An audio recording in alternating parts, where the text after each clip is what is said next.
Shout out to the God Turk, Supreme Clientele Radio. Diablo, SR the General, full blast the beat God. Graff Champs, yeah, Graff Champs, Graff Champs, yeah, Graff Champs. Shout out the Graff Champs. Shout out the Graff Champs. Shout out the Graff Champs. Shout out the Graff Champs. Welcome, welcome, welcome. Tune in to Graff Champs. We appreciate the love and support for all the Graff Camps. The most amazing and iconic artists out here smashing it from the train yards to the rooftops to the storefronts, highways catching wreck. SR the General, he be going crazy, bro, from his Instagram account, Supreme Clientele Radio. Interviewing all the icons, the ones that led the way. Salute to all the fallen legends, the ones that set the stage. Moment of silence, let us remember those. Peace. Whether they family or they were friend or foe. Hate them or love them, let's show them some respect. Major contribution in hip-hop, Graff Champs to the death. Ready and willing, never scared to fry. Never. Chancing the odds of getting up, prepared to rise. Super talented vandals, never scared to die. Let's show them love while they breathing. Go ahead and share the life, share the life. So tell a friend to go and tell a friend. Interviews are dope from the start up to the end. To the end. Let's show him love and call it glory time. Repost his post on your post, share his post up on your storyline. We Graff Champs. We out.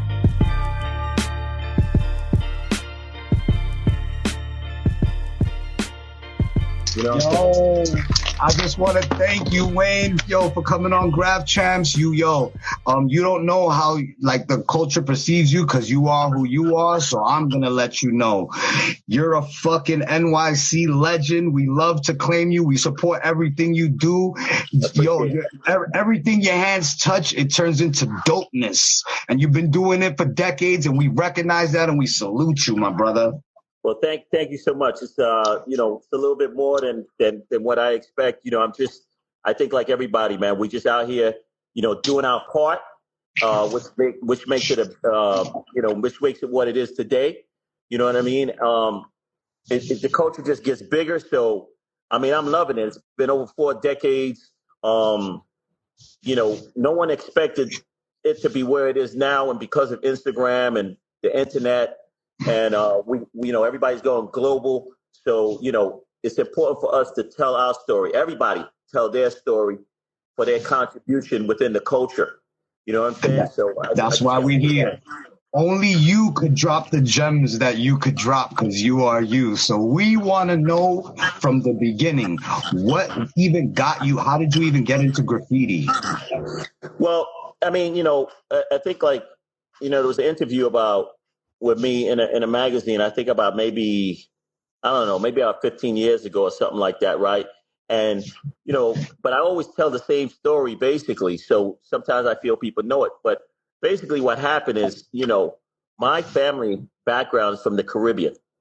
And when they moved to America, we moved to the Northeast Bronx, which was like Alton Avenue, which is a neighborhood called Alton Avenue up in the Bronx near Skakey. All those heads that was really in the streets, in the late 80s, 90s, Skakey, but the one on Allerton Avenue before they moved to 138. So, they moved around, my parents moved around there, and from my window, I could see the train. And that's how I really got addicted to graffiti, as the trains roll by on the elevated. I would say as early as 78, when I just first came, I was 7 years old. But I didn't know what it was, and as time went on, there were the first cats that I got wind of that really wrote in the neighborhood. And that neighborhood was like a guy called Rolio and Diane. And of course, up in that neighborhood, there were also, like the MPC crew, TC5 crew, some of the icons already from that, when I was just a kid, not even writing, was guys like Tracy 168, but he was already.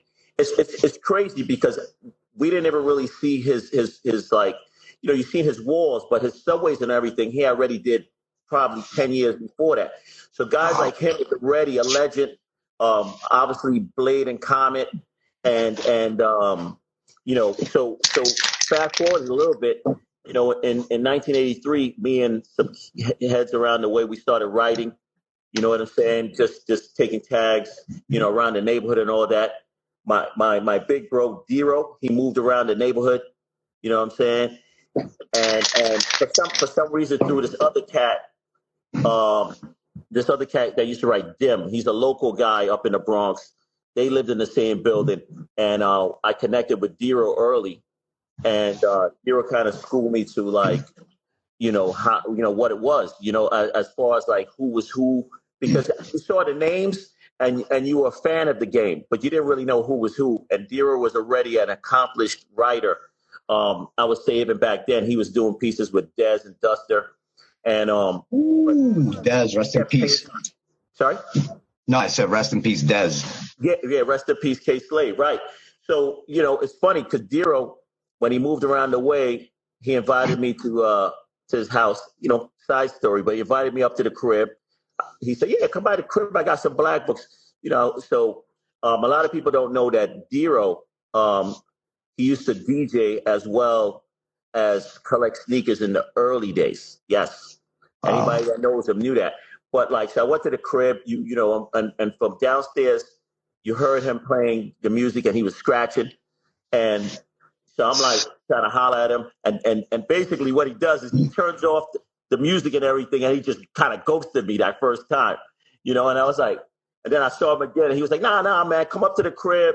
And then he showed me these two Des Black books that he had was phenomenal. Every page was basically 5 times better in the black books than what you saw on the subways, pieces from everyone from Dez to Scheme to, Duster, guys like that. And I was writing with kids in the neighborhood, and he was giving me mentorship, you know what I mean? But he was already killing it.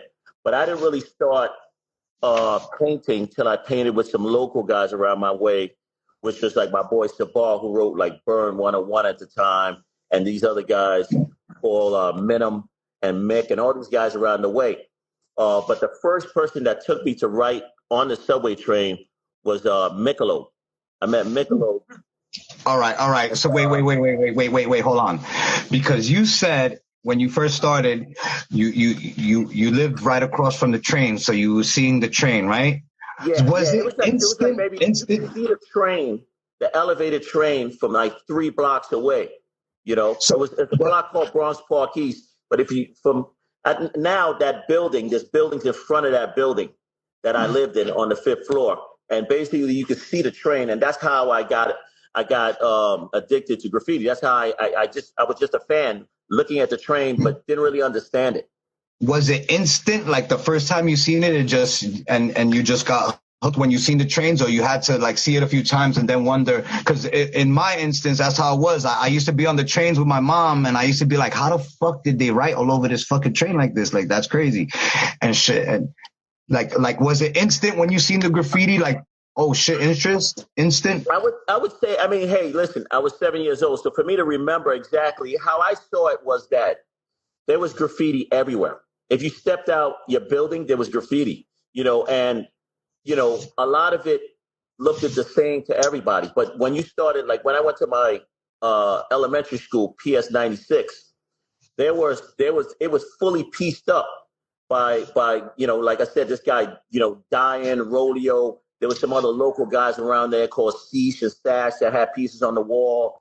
And what happened was, so in the school, I was able to kind of study it a little bit better.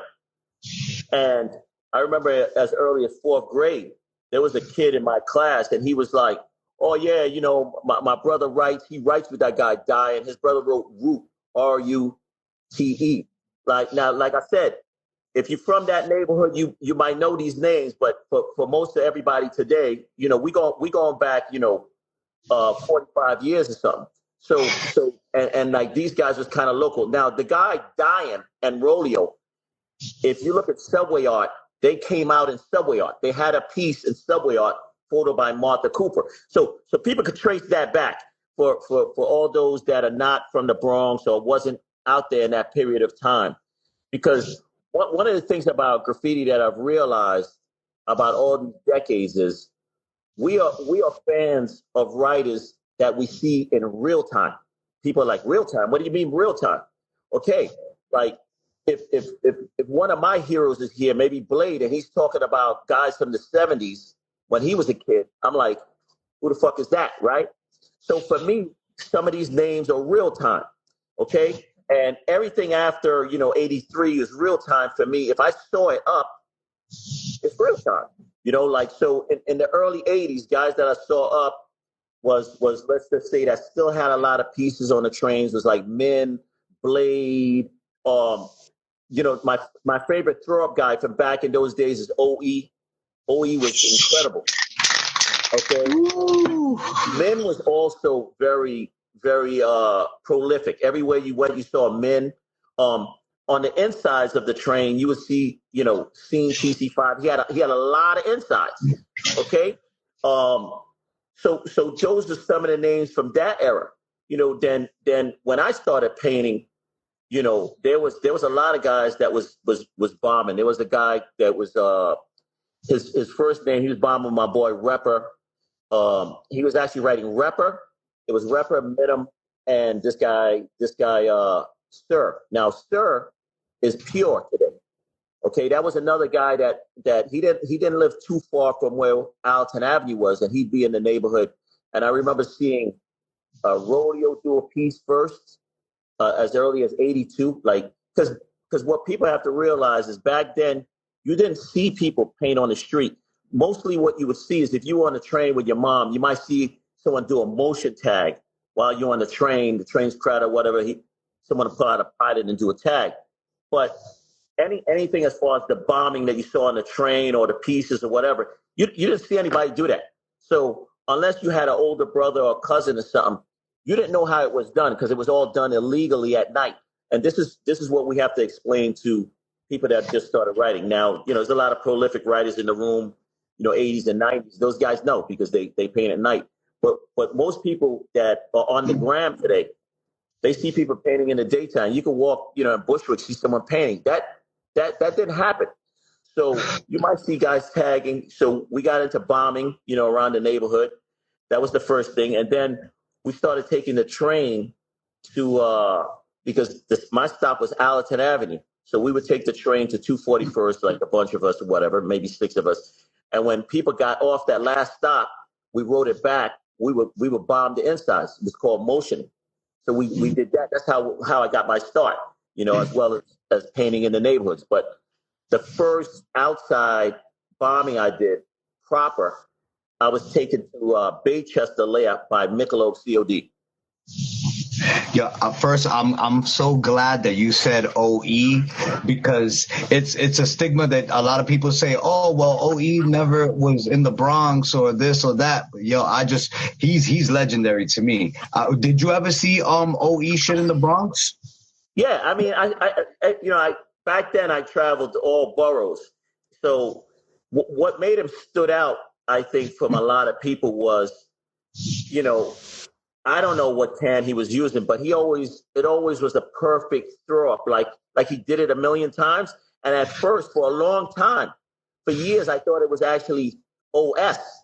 Me too, yo, me too. I'm just telling you what I saw until I ran into someone that was older or whatever, and they were like, "Nah, dog, that's OE," and I was like, "Oh, okay, wow, that's okay, that's cool." So even when we went to the Freedom Tunnels in the early days. He had ups already there. It was so clean. You know what I mean? And it was like one time. And I think that's what, made me, gravitate towards it, as well as like, when you saw, I think when the trains turned white, which was about, I would say late 83, 84, when they painted, an abundance of the number lines got painted from your gray train with the silver blue to white. The first guys that really crushed it was Seen and Blade. Now, when they did fat cap tags. I think they went out one night or whatever it was, and you saw fat cap tags. That was insane, because they had nice hand style, but again, you knew it was professional. Just as like when you saw Is the Wiz, same thing. but no one knew that these guys had already been putting in, 10 plus years. Nobody knew till a lot later. Yo, and when I found out that it was OE, it just made the throwy iller to me. I was like, it's even more ill that that's a fucking E. That's crazy and shit. And you said that when you first started, you started with the insides. Is that like the case for most train bombers? Like they start on the insides, just hitting insides? I think if you started off a lot of kids I think started off motioning. I mean, that was just my experience until I met someone more experienced. Like I said, I met Michelob, and he took me a lot of times. Like I said, I had met my man Rodeo and I had met Dero, but they didn't take me right away. They took me under the wing, but they didn't take me till later on. You know what I'm saying? Dero was busy pulling out cars with Pome and Serve and different guys. And Dez, so Michelob was the first person that I met by accident. Actually, a homie that I met in junior high school took me to his project, which is Edomore Projects, and what he liked was I wanted him to do my black book, and then he saw my work in the black book, and he said, "Hey, you got potential." And then he took me, and I think the first night we went, it was me, him, and brother Rem 311, so REM 311, another old school. I can't hear you. You just went out. Your sound went out. But I think most people just start off in their neighborhood. There was a lot of cats that they didn't even leave the neighborhood. You know what I mean? They hit the neighborhood and they stood there. We were lucky enough to meet someone that took us under the wing. And then after rocking with Michelob, and he went to the Marine Corps, then I started like Dero had at that time, I guess he saw I was doing my little thing, and he took me under the wing, and me and Dero, I think, started doing trains in '86. So from '84 to '85, I was painting mostly like 2s and 5s with Michelob, and then I went to the one line. I had met West and all my FC brothers like West, Surge, Luz, Finch, all these one line guys. I had met them because Michelob was down with FC, and somehow we made a connect. And my man Moore actually put me on to West and Zier and Zame and all my brothers. And we were painting in the one tunnel in 1985, the winter of '85. I have a lot of photos from that era, as well as like when I was going to Evander High School. We were just doing throw ups on the D line. We would go what you call daytime bombing. So if for anybody that knows the Bronx and the D line in those days, what would happen is the D line were pulling all the way to 205th. And then there's an extra track in the back, and two trains would pull in. It's like a dead end. And what would happen from the street, I would say Webster. Everybody right now, if you're standing on Webster Avenue, I forgot what corner the block is, but there's a Crunch gym right there right now, right across the street on that corner. There's a hatch, and we would go down in the hatch. We would cut school and go down into the hatch. And we were bombed, but we were only doing throw-ups at that time. So one side had a platform, and the other side was you on the ground, and everybody was really small back then, so you could barely reach. You know what I'm saying? Hey, we got our starts, got our shit off like that. Were you already artistically inclined from the beginning? Because your styles is just so different and fire. You got like mad different styles and shit. Like, was you already an artist? Yeah, a little bit. From watching Saturday cartoons and shit. I was into cartoons and comic books. My brother and different heads, we collected comic books and baseball cards. So I was ready, kind of entered from that. But I would say, as far as like different styles and things like that, I think that gradually happened. In the beginning, really, like I said, I was just a fan trying to emulate what was already there. You know what I'm saying? So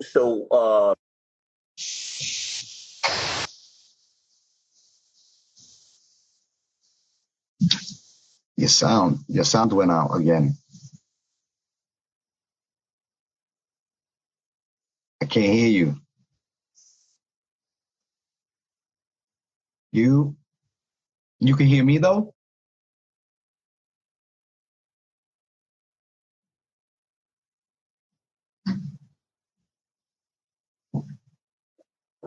Hello?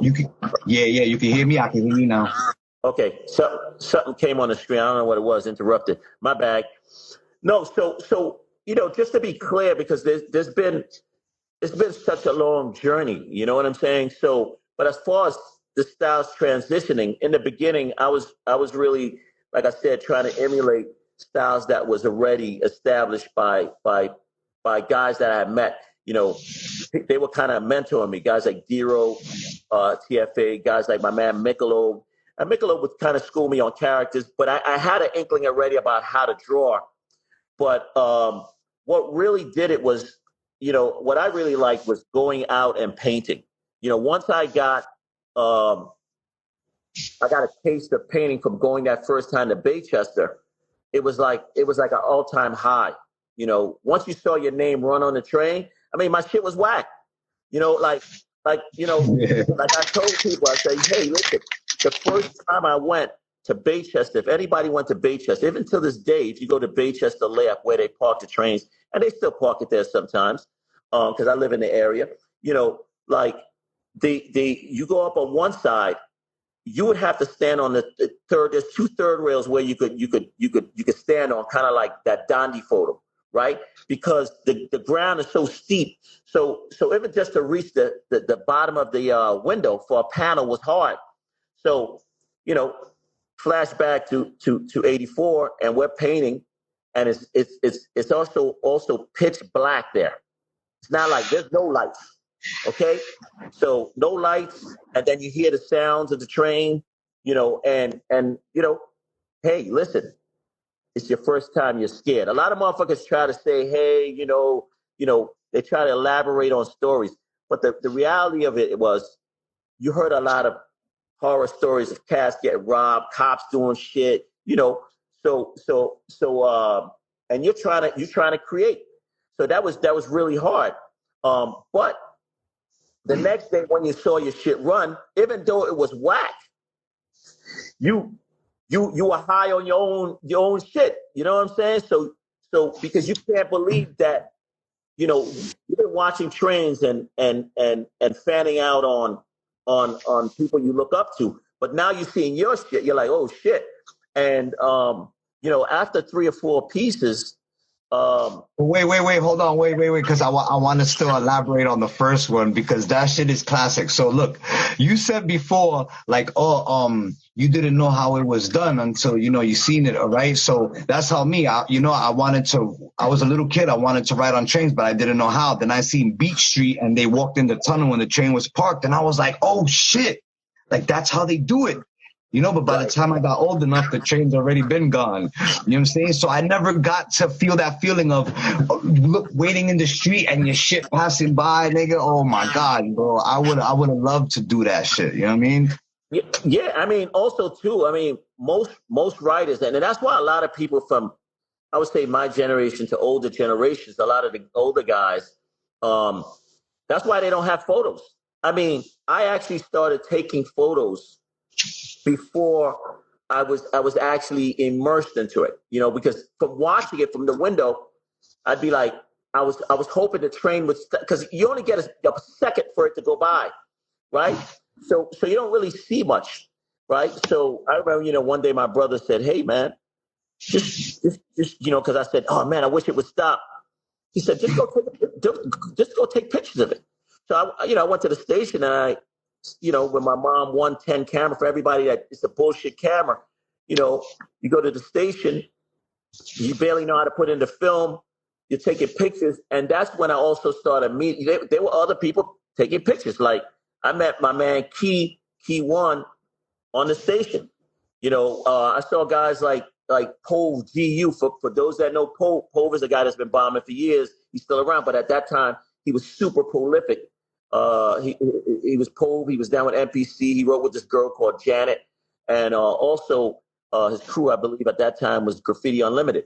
But the thing was, you would meet people on the station, and then you begin to get information on how it all worked out, but it wasn't, like I said, the only time other than me actually painting that I saw someone paint was when I saw Rodeo. He painted a truck on Olinville. It's the block we lived on, Olinville Avenue, as well as Pure was coming to that neighborhood, and he painted a surpiece on a smaller box truck, like in '83. I remember seeing these guys, and they were already. He was already good.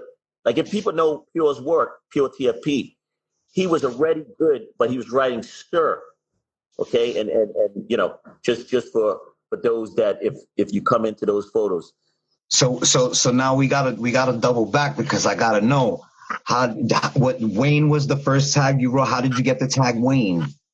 No, so the first tag I wrote a lot of whack names. One of my whack names that I wrote was like there was a news station, I think, that was, or I think it was on the radio, called 1010 wins.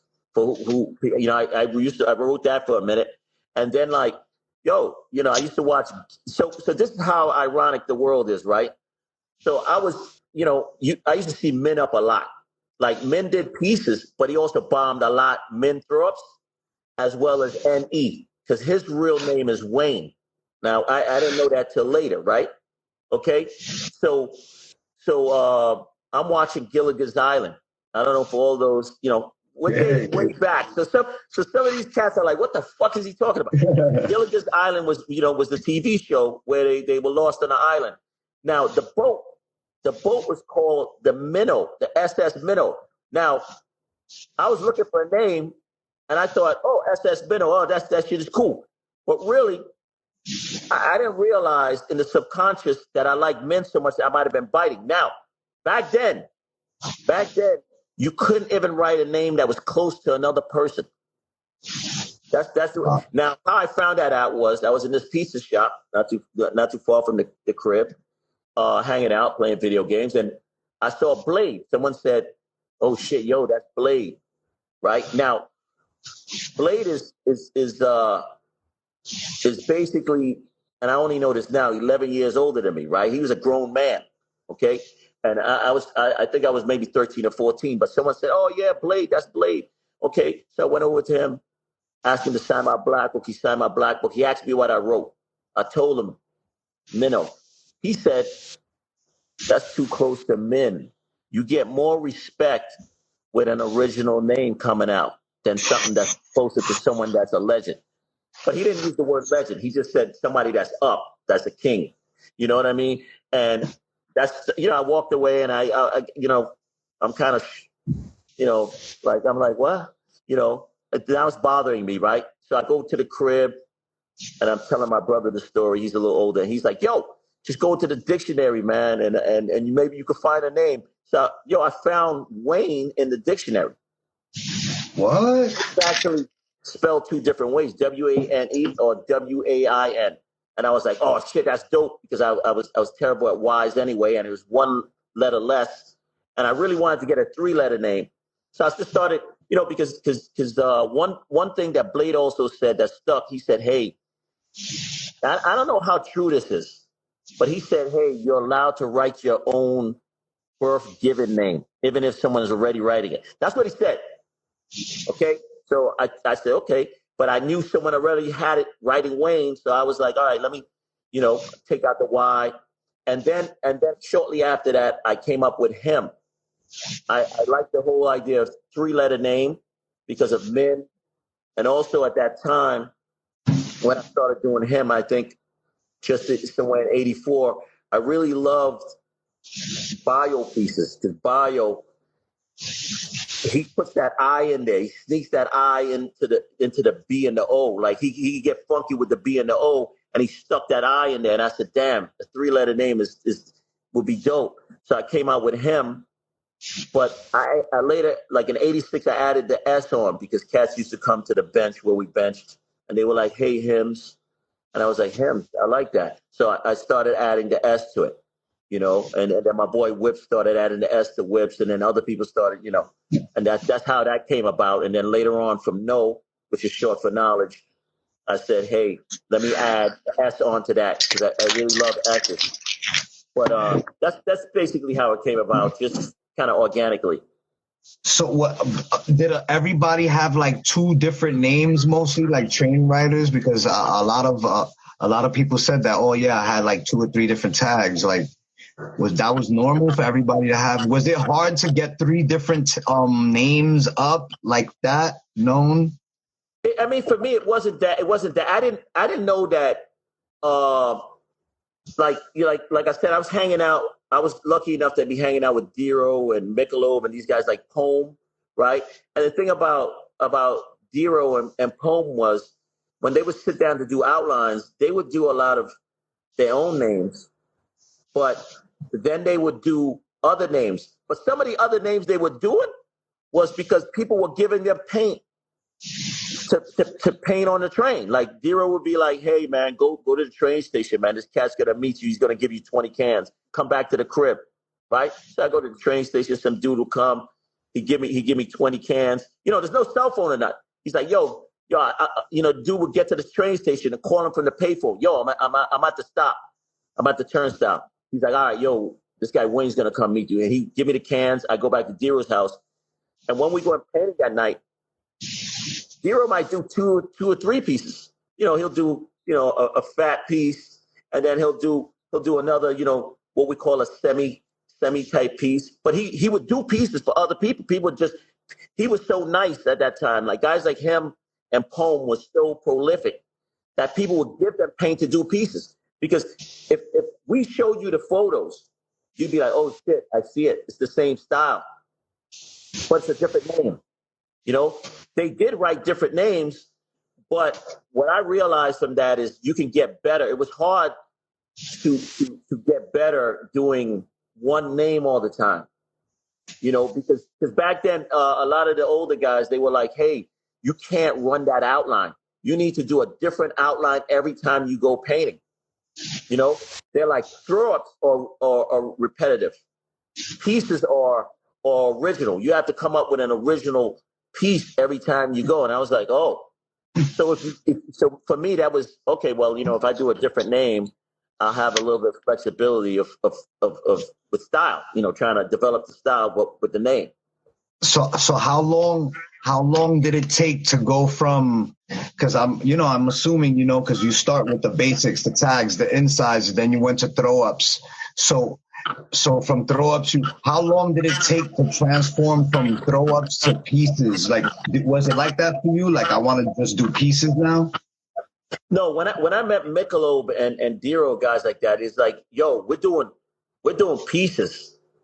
And then when we finish doing the pieces, all the cans we got, we're going to do throw-ups, or we're going to go inside the train and we're just going to empty out the cans and then we're going to go. It wasn't like, oh, okay, now you're the best throw-up guy, or your best, your hand style is good. No, I was still learning. I was still in the influence, like that basic, like the early stages. I was still in the early stages. So it wasn't like that. It was more like when I wrote with guys that was on my level, we just bombed because some of them they wasn't trying to do pieces. They were just getting up. But when I was allowed, and I say allowed because that's how it was, and it still is, I think, if with prolific bombers, they just don't let anybody, go bombing with them, But when I was taken by Dero and Michelob and these guys, they were like, yo, we're gonna rock this piece. What you gonna rock? So I had to have a sketch. Back then you had a sketch for everything you did. Unless you were like Poma Dero. Sometimes they didn't have sketches. But sometimes they did. So let's say, look, you do pieces, right? Boom, on trains, and let's say other riders, they just do straight up throw ups, never pieces. Just they have throw ups on a lot of lines. They're still looked down upon by the piecers. No. If you had a lot of throw ups, you were winning. Okay, let's say for instance in that era, guys that had a lot of throw ups, You had your Scene and PJ, especially PJ. PJ at that time was also bombing with a guy called Eon, who was also like a student or a partner of Pome and this guy Opal. But PJ was bombing, and then you had guys like Med and Fade. Now Med, who owned Tough City, for those that know, that's the Med I'm talking about, not the original Med who was Mitch 77 for guys that might be listening that might know that. But Med that did the Star, his partner was Fade, and I also met those guys slightly after Zero. I met those guys because of this guy Opal. Now they came into the game like, I was playing at this park, and my man Opal was waiting for them. I'm like, who you waiting for? And he was like, oh, waiting for these guys. We're gonna go racking. Now you got to remember, back then you had to also rack every can. Nobody bought cans. That was unheard of. You didn't have the money. One, you didn't have the money. Two, it was really looked down upon. So nobody talked about buying any paint, right? So I was racking in sort of the, Mount Vernon and places where you would take the train to the end of the line and get off and rack, like Pearl Paint. I got caught racking in Pearl Paint. Oh. Racking in Pearl. They would take a picture of you and hang it up in the back of the place so you couldn't come back. But the point is like we were racking. So this guy, how I met and Fade was, they were coming to pick up Opal. I told Opal that what they would do is they had a car at 16 years old or whatever. They were a little older. So they would drive out to Long Island, because in Long Island, there wasn't really graffiti. There was some guys painting like Mirage and a few other guys, but it wasn't really like the inner city. So people would drive out and rack paint. So this guy Opal was like, oh, I'm waiting for them. I'm like, yo, please, beg, I gotta go. Right? Because they would go and they'd rack 40, 50, 200 cans. They go to like 10, 20 stores. Now, when you're racking in the city, everything is kind of hot because everybody's racking. So when you might be racking a few stores and get 20 cans. So I met those guys. They took me racking along with Opal, and then they'd be like, "Yo, we going bombing." They would do pieces, but they concentrate a lot earlier on bombing. And what Med and Fade was doing, as well as PJ, when you saw them in the layup, they'd bring about 50 cans in a duffel bag, and they'd put the bag down, and they would do the fill-ins. The whole lane on one side, they'd do the fill-ins, and then they'd come back and do the outlines. And then they go to the other side of the train, and they do the same thing. They do the fill-ins and come back. Because also back then, the paint dried, but not that fast, especially if you're using Rusto. So to get a like a nice throw up, they would give it time to dry, and then they would do the next lane and so on. So that's how those guys was doing it, and they were really pros at it. While they were doing that, I was concentrating either on simple. When I bombed, I started off doing throw ups. Like if anybody got the hymns books, you could see the throw ups. But then I started concentrating on simple pieces. A lot of silver and blacks, and I would concentrate on that because I just felt for me that worked. Simple, they're very similar. A lot of them are similar, like throw ups, but they're just a little bit. They take a little bit more time, and at the same time, when they ran, people considered them to be a piece, and they didn't really go over them. If they were looked at as a piece, only people that did whole cars would go over them. So I had a lot of silver pieces, and then me and Zero, the only time we bought paint is if we racked paint and then we ran out of paint that week, because we were going 3 times a week. We were going painting. We go to what we call Martin Paint. For everybody that knows, it's rest in peace, like a Woolworth or something. And we go in there and we buy silver. Silvers is 99 cents a silver. So you buy 2 silvers, and then we had an outline from racking, and we would do silver with colors a lot. A lot of people thought that was a thing. It was a thing for us because we only had, we had already used up all the colors. So now people do silver and color pieces because it's a thing, but it wasn't a thing. You was out of paint. You used what you had, and I think a lot of writers in the '80s and even the '90s, or even guys now that just rack. That's how they do it. Nobody's, if you buy your paint, you go to the store, everything is in a rack. It's all pretty. You get to pick out what colors you want. But everything before buying your paint, you racked it, and then you figured out how you were going to paint that piece, what colors you were going to use, even throws. Guys, racking whites and blacks and primary colors. They weren't racking too many pretty colors. What was the most cans you came off? Because if you got to keep racking cans so you could keep painting and shit. So you had all the paint in your crib? Your parents knew that you wrote? What was it? Oh yeah. So yeah, my mom she was going crazy. You know what I mean? And then I got caught. Maybe the fourth time I went, I got caught. It's funny because we were on the station. It was actually, this is how stupid it was. This is before we met Dero and Michelob, right? We were on the station of Morris Park. Shout out to my man Vern RNS, all those cats that know who that is in the Bronx. He was there. And even my older brother, who didn't really write, but we gave him a name at the time. And we were on the station maybe 15 deep in Morris Park Avenue. For anybody that knows where that is, they would lay up trains inside, and then they would have a lay up outside, what you call the stickouts or whatever. But we're waiting for the train to pull in, and at 11 o'clock at night, the train don't pull in. It's like a school night or something. And these two like young grown men, because again we're like 13 or whatever, 13, 14. Some guys even 12, and these two guys come down the stairs or whatever, and we're kind of leaving as a group. And the next thing you know, they throw me and another guy up against the wall. And my man Say, this one guy, SEY, he was like a bigger black kid. And he thought it was some beef. So he squared up against one of them, and then the dude pulled out the badge.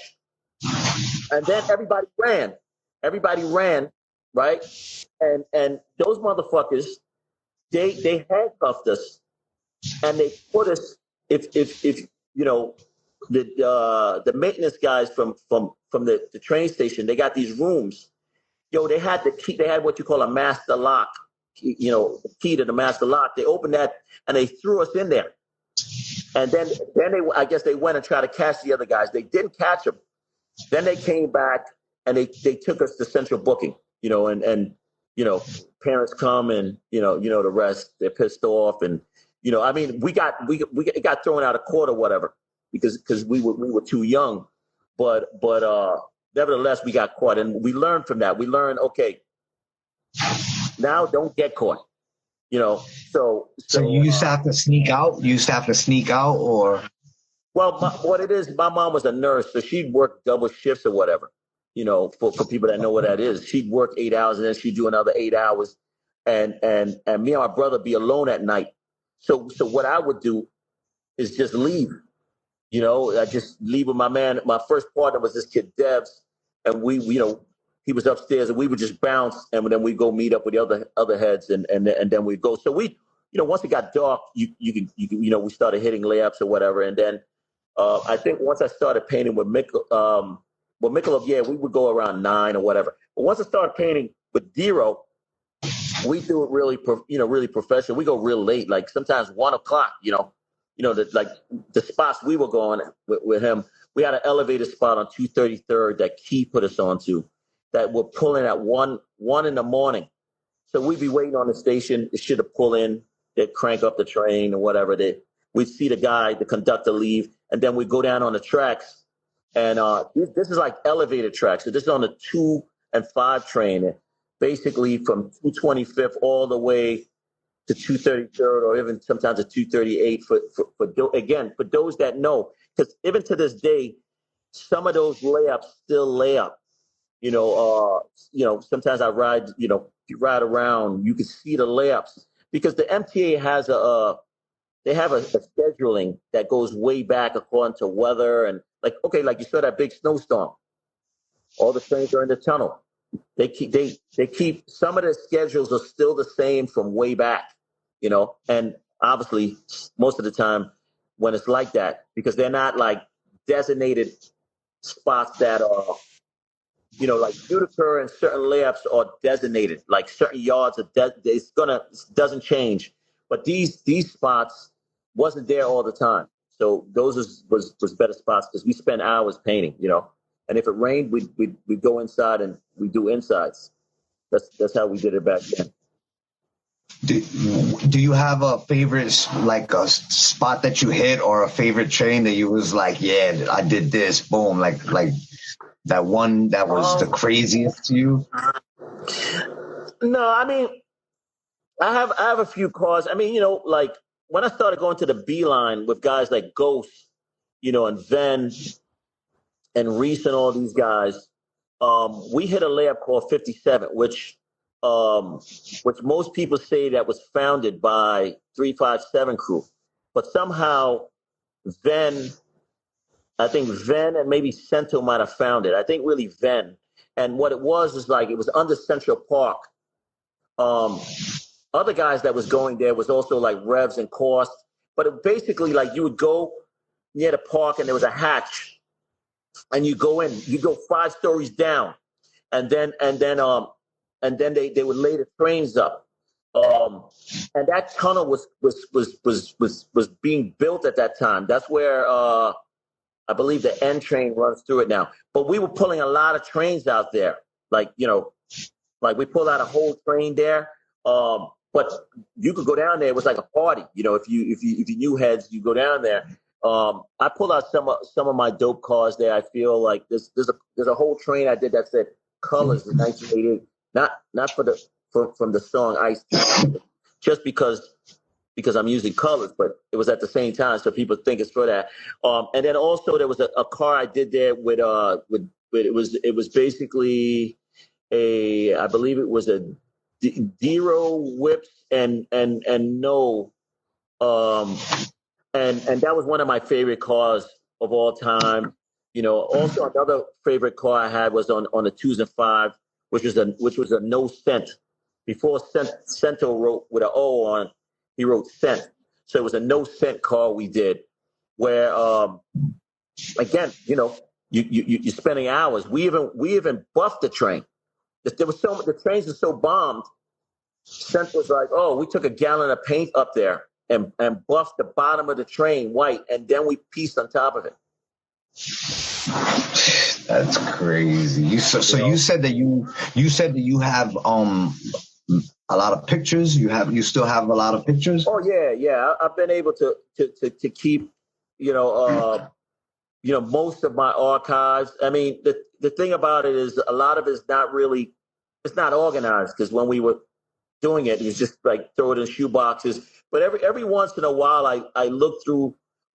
We also traded photos with guys. We traded with photos with guys that was taking pictures, like Key and his brother Cab. You see, they got the books, Stations of the Elevator, as well as Cat.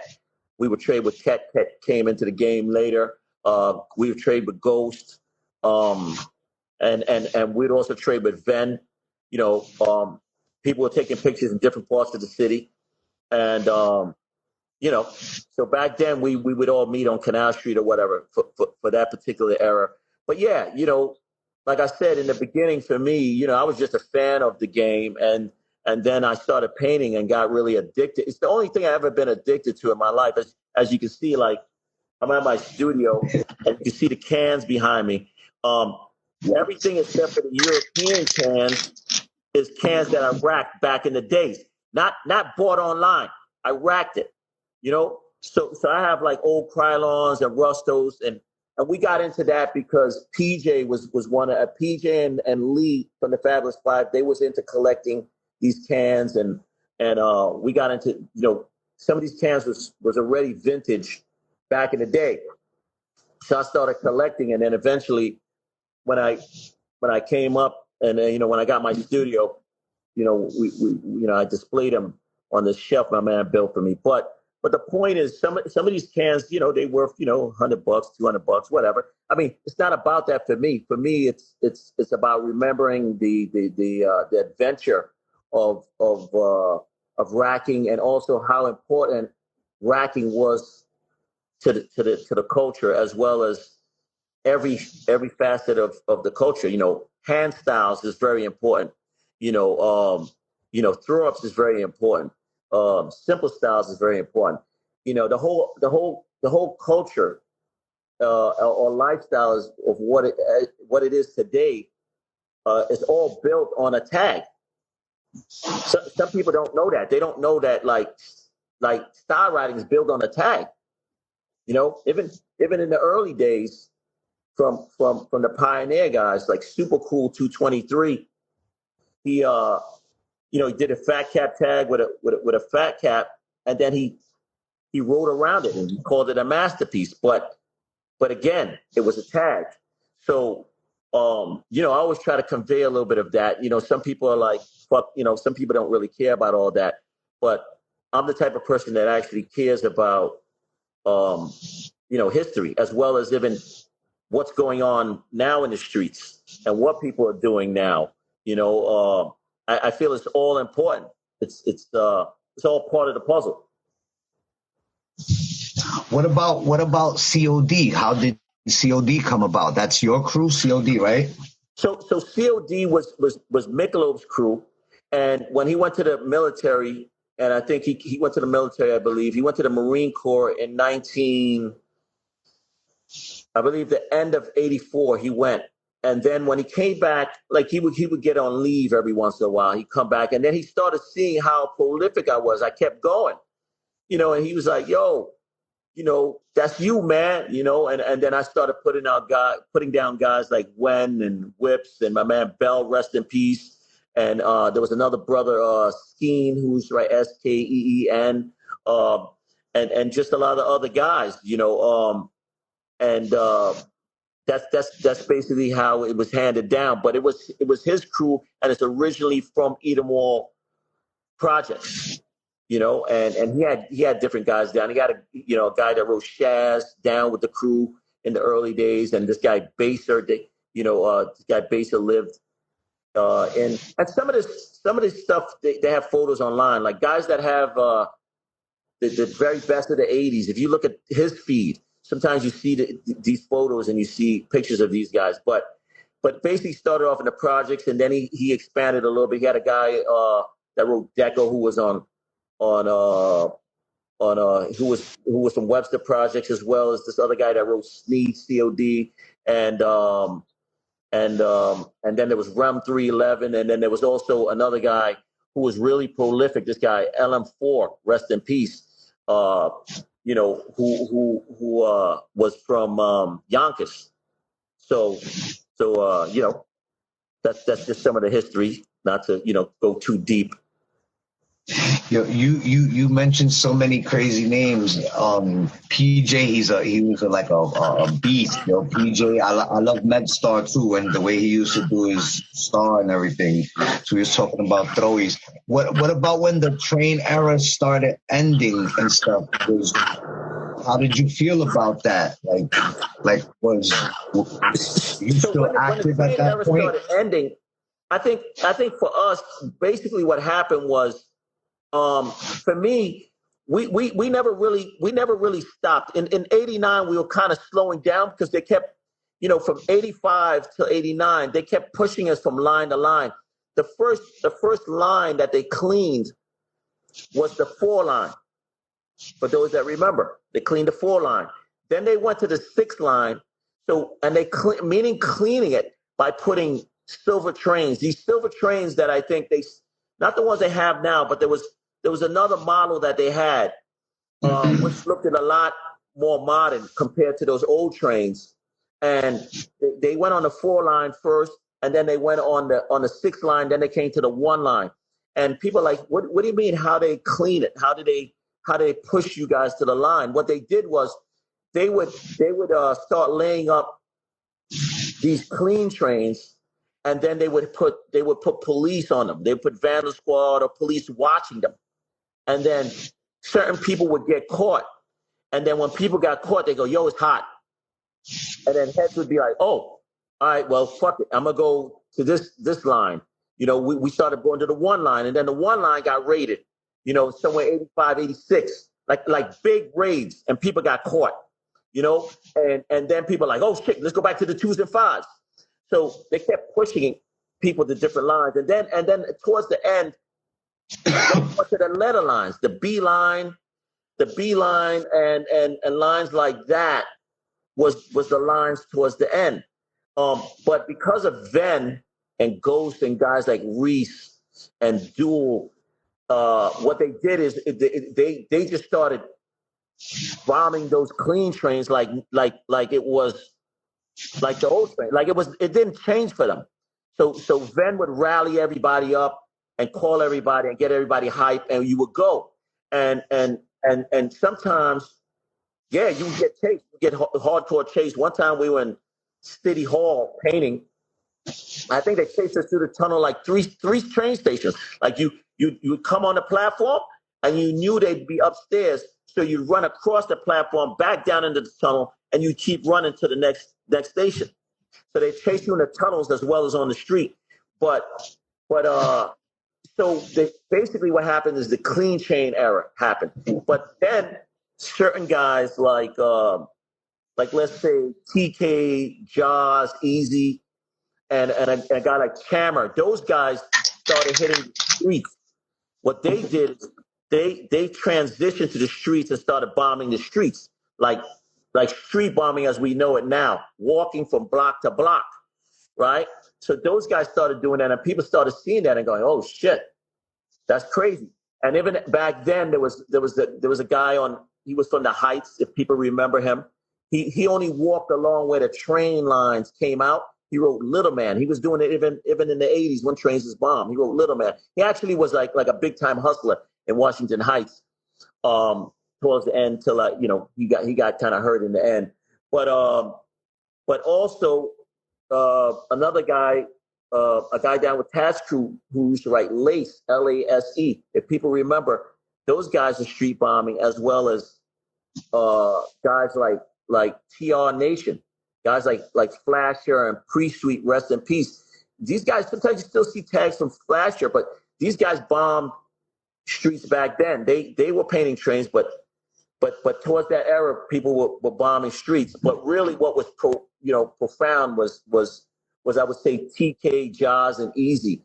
They really they hit so hard that it spawned a new generation, you know. But what we did is we kept painting clean trains. We just, a lot of it would get buffed. You know, there's photos of it, but it would get buffed.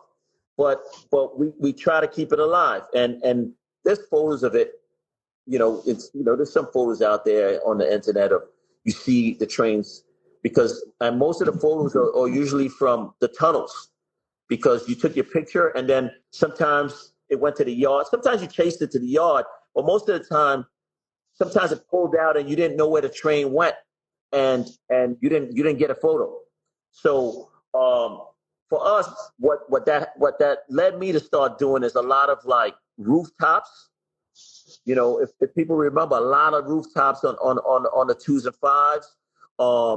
That's what me and Wen started doing. A lot of rooftops, as well as what I call in the city, I would do some lots. That's where I really came hard with the hymns. I would just do my little hymns pieces and lot. Because at night, when you're driving, if anybody remembers, in the 90s, they had a lot of lots, which is now buildings. But back then, you drive by a parking lot, and they didn't really have too many lights. So it was kind of dark in there, so you go in, you do your shit, and you bounce. But, it got a lot of foot traffic in the daytime. So that's what I moved on to: rooftops and lots and over fences and things of that nature. Who was the funnest person you bombed with? The funniest person? The funnest, the funnest, shit. Damn, that's a good question. Damn. Because people I think what? I would say the funnest person I bomb with is my man Wen COD, because Wen he just, back in the days, he was just a wild dude, nothing was like impossible for him, and he was down, like if I came from the club, we bomb, we'd work, we go to the club. Like if I came to the club and I saw a train park somewhere or a spot and I called him 3 a.m. or something, motherfucker would come outside, and be like, all right, let's rock, So he was the funnest, as well as like, shit, man. We've been in car chases with police. Like that motherfucker would just take off, I'd be like, yo, you should chill. So we, he was a motivator, at that time, because if there was a billboard or something, he'd be like, yeah, we could do it, So I mean, that's why I think, I still got a lot of love for the culture, when I see people get up, because like sometimes you're like, damn, that's why you got to give it up to cats that are getting up now, in every era. If a motherfucker puts in the work, you got to give him the credit. Some people got to hate against a motherfucker. No, if a cat puts in the work, you gotta say, yo, you know what? You're doing your motherfucking thing. And for years, I think different generations, to shed some light on it. Certain people could agree on me. Certain older generations have hated on younger generations. But the reality is, if a younger generation don't come and rock, the whole culture is dead. So what? So then where we at? If you really love, graffiti and what it's really about, and you love all the facets, then you want to see a young cat come up, and you want to see him go hard, and then you're like, oh shit, that makes you still want to go out and catch wreck once in a while. That's a fact, bro. When I see these young dudes, the heights they taking it to now, like going down the sides of the buildings and catching the crazy spots, it's just retarded right now. Oh, this shit is crazy. You know what I'm saying? Or even like, to me, I think some of the dudes that, catch really dope spots, and I know they don't repel, as like Jay and Mister. They catch spots like they'll stand along, and do reruns afterward. Like it looked like it's just a pipe that's like maybe, I don't know, a few, like a foot long, and they're on that shit on the edge catching wreck. You know what I'm saying? As those are still some of my favorite cats. Obviously in the 90s, hey, Scuff's, I'm a big fan of Scuff's work in the 90s. My man Spot, in the 90s, also Giz. He did a lot of work. The thing is, there's so many people that have come and contributed to what have made it what it is today. And I think, it's our job is to shout out as many people that have passed on, that have represented, as well as that are here and doing it now, to show that love. Even if we don't get along with niggas, it don't matter. If a nigga gets up, show a nigga love. You know what I'm saying? You ain't gotta go sit and have a beer with a nigga. You know what I'm saying? But you gotta respect his ups. You know what I'm saying? That's just the way I feel. I don't know. Nah, that's an actual fact, bro. I can have beef with it. It doesn't matter. We got beef. What kind of beef? But if you kill shit, you cannot deny the fucking ups, my nigga. I always said that. What about give me a crazy bombing story? I know you got a million stories. What's a crazy bombing? What's the most craziest? One of the craziest shit that happened when you went out one night? Okay, so this is a pretty crazy one, right? So one night we go out, like it's winter, right? And there's winter layups, and there's a train parked between 149th Grand Concourse and 138th, but on the 4 platform. So it's upstairs on the 4 line. Like it's a 5 train. So it's me, Cent, who's writing Cento, who everybody knows is Cento. This my man Skeen, who wrote Skeen, And a young, there's a brother of mine, my man Neil, he wrote NEMS at the time, NEMS, right? So what we did is we go down there. I think Seth knew the trains was parked there. Now back then, the train would be parked there all weekend, right? We know this, right? So Seth finds out, he's like, yo, this is the coolest spot. Now they park it there, they park it in 125th. Sometimes they park it all the way to 103rd. But he was like, yo, we're gonna hit it between 149th and 138th. So we get off of 149th Grand Concourse on the 5. We go upstairs and we wait till the platform clears out upstairs, and we walk from 149th Grand Concourse into the tunnel. Now we go into the tunnel, and while we go down into the tunnel, we're scoping it. Everything looks cool, and I see like it looked like the cleaner left some stuff. Like there's a ladder, there's a broom, they look like these stools. So we take the ladder because we plan to do whole cars. We got about 30 cans each. So I think Seth took the ladder and I took the stool. Now this stool, everything's covered in dirt, right? And it's real light. So I'm assuming it's wood, right? So we go into the tunnel, we're doing the piecing. Center's doing a weird piece. And I'm not saying weird is weird, but the word weird. He's doing a top to bottom weird piece by himself in the center of the train. And I'm doing this actual piece, I think it's in the hymns book. It's a hymn. It's a hymn scheme, whole car, silver and red. But my eye is a character with a gold cap as the eye, right? And we're filling it in. And I'm outlining it. Everything's going good. We finished the piece. My man Neil says, "Hey man, I need a little help down on the next car." Right? So I go, okay. So I'm about to walk, and I see the stool that I've been standing, like stepping up on to get me high. So I said to myself in my head, "Hey, let me throw that under the train, so that way if we get raided or something, we don't trip on it and trip on ourselves and get caught or something." It just passed in my head. So I took it and I threw it under the train. When I let it go, it hit the wheel and the third rail and it exploded. And my whole body was on fire. No, get the fuck out of here. Story.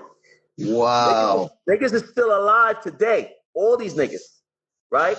So now I'm like, bro, my thumb hole shit is burnt here, and the impact of the explosion was so loud, and I was on fire that like I'm screaming, oh shit, I'm just bugging out, right?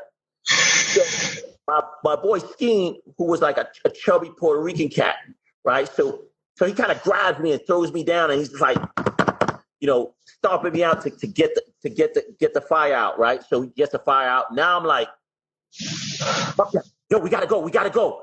So Center's like, yo, you burnt the layout, you burnt it. Now I'm fucked up. I can't finish, right?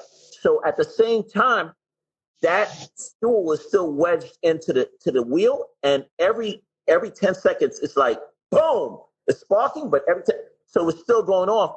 So Cent takes the ladder and sticks it in the end, and he pries it off. So now there's so much noise that's been going on for the last 5 minutes, right? So we pack our paint, we go out through the hatch, and I'm like, yo, that's it, I quit. That's it, I'm done. Fuck this shit. This shit is stupid, right? So it's like, yo, you burned the layup, but I can't finish my piece. That's fucked up. Yo, we got to go back. I said, go back? Like, yo, nigga, look at me. Like, go back? I almost fucking died, right? Yo, the shit was that explosion was so crazy that, bro, my sneakers, the threading of the sneaker, the thread, you know how you see the thread that sews this, was burned out. True story, right? So I'm like, now we're on the street, we're walking, we walk all the way to Jackson Avenue, we take the train to the crib. Next day, Seth calls. He's like, yo, you got to go back with me. I got to finish. I'm like, nah, I'm not going back. I'm not going back. So we arguing back and forth. Then he said, hey, just go back with me. Wait on the station. I said, oh, okay, yeah, I can do that. You know, I felt it was only right because I was done and then I fucked up the shit. And so we go to the station. He goes into the tunnel. Then he's like, yo, come to the end though. Come to the end. I'm like, well, come to the end. Yo, if I come to the end, then I'm gonna, you know, if someone comes off, they're gonna see me. He's like, ah, man, you here ready, man? Come on in the tunnel, man. So I jump down on the tracks. I go into the tunnel. Never stop riding. so the, you know, the irony of that is like, you know, it's like I think everybody that have written graffiti for, you know, 20 years or 10 to 20 years or more, I think they've had an experience where they're like, fuck this shit, they want to quit. But then the next day you right back at it. That's a you know, a true writer, I think, because we all have those moments. There's times like, bro, cops are chasing me. I'm hiding behind a tree or something.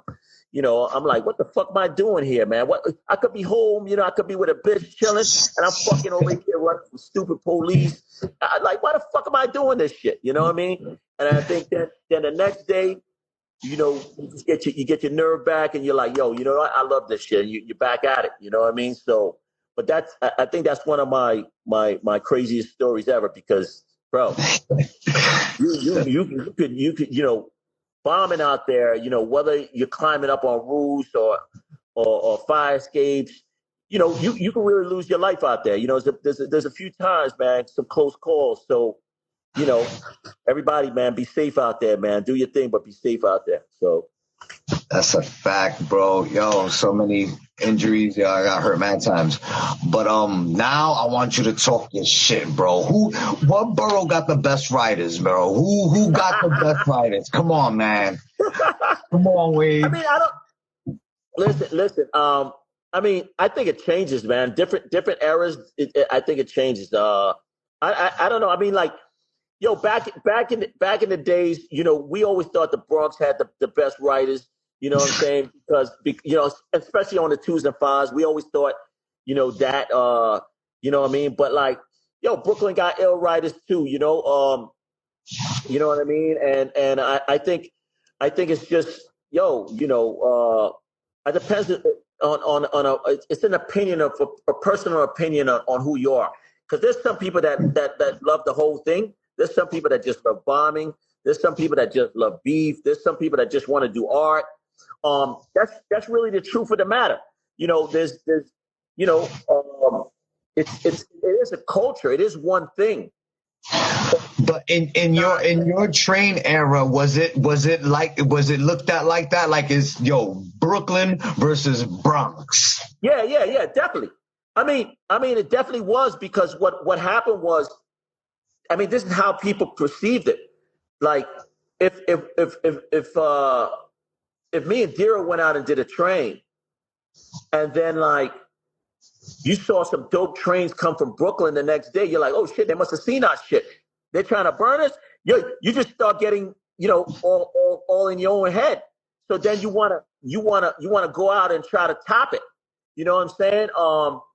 I think also too what was dope at one point was before I knew Tino BYI and some of the BYI guys, I think what would happen was because they were hitting spots in Brooklyn, Kingston, and what's that? I think Kingston, Nostrand, and another spot.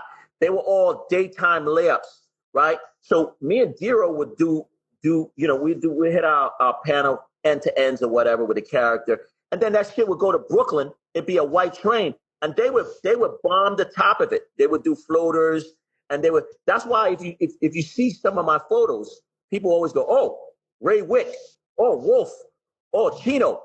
You know, they shout out these names from cats they know that we met later. Some of these guys we met 20 years later, but they would see our shit and respect it, and we'd see their shit. And it was a competitive thing, but it wasn't like. No one was saying it was competitive. It was just out there. But it was competitive, and I think that's what made it special. That's what made it what it is. And I still think it's like that. I think dudes go out and they hit a spot, and then they see another guy hit a spot, or they drive by a spot. Because even now, you could drive by a spot and you'd be like, oh shit, that's a dope spot. I'm gonna come back and hit that. And then you get lazy and you don't hit it next day, somebody else hit it. Right? The same spot you're gonna hit. So now you're like, fuck that. I gotta go out and paint.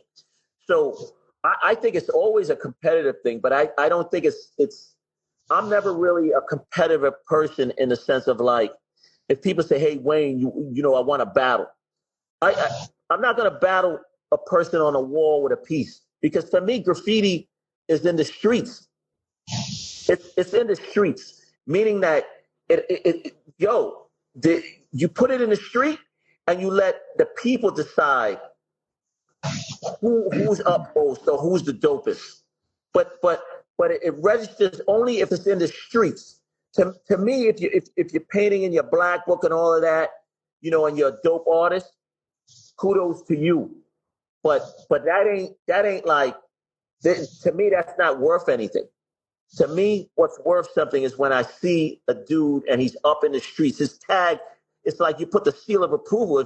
If you don't put it in the streets, I don't know. And that's because when I was growing up, that's what I saw. That's what meant something to me, is when I saw your Blades and your Comets and guys like that up in the streets. To me, that's what made it. You know, made them who they are. To me, that's what made Desi Des. It's to see the piece and not know who that is. And then one day you pull up at the bench and then this motherfucker gets off the train before motherfuckers. You say, Desi Des, you're like, oh shit. You put the face to the name, right? And motherfucker could be really small or it could be really big or whatever. Also, too, you don't know if a motherfucker is white, black, or Puerto Rican or whatever. To me, all of that plays a big part in graffiti. And today, when, you know, I mean, you know, now people know how people look. To me, it's not as mysterious. It was better when people did. Yo, there's times I stood on stations and the train pulled in with my piece, and him's piece pulled in, and there's somebody, this dude's looking at it and pointing at it, talking about your shit, but they don't know you standing there. To me, those are real critics. If they like your shit, wow, that's cool. If they don't like your shit, that's cool too. You got an honest opinion. Nowadays, motherfuckers can see a motherfucker and say, oh, I like your shit, you know, but he's front. You know, that's what I loved about back then. I love, you know, the elusiveness of it. Like, you know what I mean? And I think cats that are bombing now, a lot of them that don't show their face, to me, that's cool. People shouldn't know how you look, especially if you're living it day to day and you're in the field. You shouldn't, you know, people shouldn't know how you, all they need to know is the ups. That's it. You know what I'm saying? Unless they're your peoples. You know what I mean? Facts. So who's your favorite? Favorite writers or favorite style writers or favorite bombers? Like, there's so much. Favorite street bombers. Okay, who's your favorite? Yeah, favorite street bombers. No, all right. Before you even answer that, I gotta segue to that question. But first, okay. I want to ask you this. All right, so boom, you smash trains, you got your style, everything down packed, boom. But now the street era comes, and now you bomb. Let's say you go out bombing the whole night, boom, streets. Does it even match the feeling as hitting a layup in any type of way? Yeah, I mean, you know, there's a few times me and Wen, we went street bombing. Like, we drive around in a car and we go street bombing, right? But like I said, my thing is I would ride the rails, you know, especially when they came out, and then I would see rooftops and I'd be like, okay, I'm gonna hit that, I'm gonna go to this line, I'm gonna hit that rooftop, or I'm gonna hit that lot. So I was bombing more like that. I wasn't the guy that in the 90s that was gonna bomb like a guy like Louis 167. That's my dog, rest in peace. You know, guys like him would hit every gate in the early 90s with Chadio, you know, and other heads, or like, Scuff or Spot of those guys. They would, these guys are walking through every neighborhood, right? That's a different level of cojones. That's, when we hit the train era, we go to different neighborhoods. We go to Brooklyn, Queens, and hit spots. But once we got in the spot, we felt good. So when I started doing stuff in the streets in the 90s, to me, the equivalent to that was doing rooftops or lots. Why? Because to me, once I got into the spot and I was in the shadows, I felt good. I felt comfortable. It's all about feeling comfortable. Now, you got guys, hey, they right in the open. They feel comfortable there. It's about feeling comfortable, So I bombed in a different way. This guys will tell you, they see my spots. They're like, but that's the way I bomb. So yeah, I might do 3 or 4 spots a night. Did it feel the same? I think it did. I think every era is a special era. Even now, since the pandemic, I shit you not. If motherfuckers ain't out now getting up, 10 years from now they're gonna be crying, because this is a really special era for graffiti. Just that I've been doing it for so long, and since the pandemic, the way law enforcement is I don't know what they're doing out there, but they're busy, right? Not that they're not trying to catch writers, but it's not their most important thing on their agenda. So this is a really good time for Graff, not only in New York City, but in a lot of cities, because I've been hitting different spots in different cities for years. I've been going to Atlanta since 1995 and doing little spots in Atlanta by myself or with different cats, right? Atlanta was a hot spot. Like, it was hard to paint in these so-called, even though that's a developed city, to me it's like a suburb. And a lot of these places for graffiti, it didn't feel the same as New York. But like, if you go to Atlanta right now, it's just crushed. You go to Oakland, it's crushed. To me, what was close, a city that I could say that I felt that was very comparison to New York, bombing in the 90s, this street bombing there was San Francisco. If you went to San Francisco in 1998, it was bombed. You had Cycle from New York bombing, doing streets. You had Espo doing streets. You had Revoke and Saber doing massive, big letters on the streets. You had Giant doing streets. So I'd go up there with Persuade, and we'd get up with Giant, BA, and we'd walk the streets and we'd bomb. And actually, I remember we ran into somebody, some guys. One guy was keeping a lookout for a guy. So, but that city, San Francisco, at that time in the late 90s, there were all these transplants into that city, but that city felt like New York when you were bombing the streets. A lot of cities don't feel like New York. Again, another city is Amsterdam. Like, I was bombing in Amsterdam. We were in Amsterdam in 99. Steve Dash, my man Dash FC, and who else was with us? Someone else. And we were walking through the red light district bombing. Some of the tags was there 10 years later. But my point is, some of these cities, if it felt like New York, you felt comfortable, you went hard. Another city that I bombed in that was crushed and you felt good was Berlin. And if anybody is a bomber, these are cities you want to go to. Berlin, Amsterdam, Rome. A lot of these cities they have a feel of that concrete jungle when you're on the streets at night. And bro, it's dope.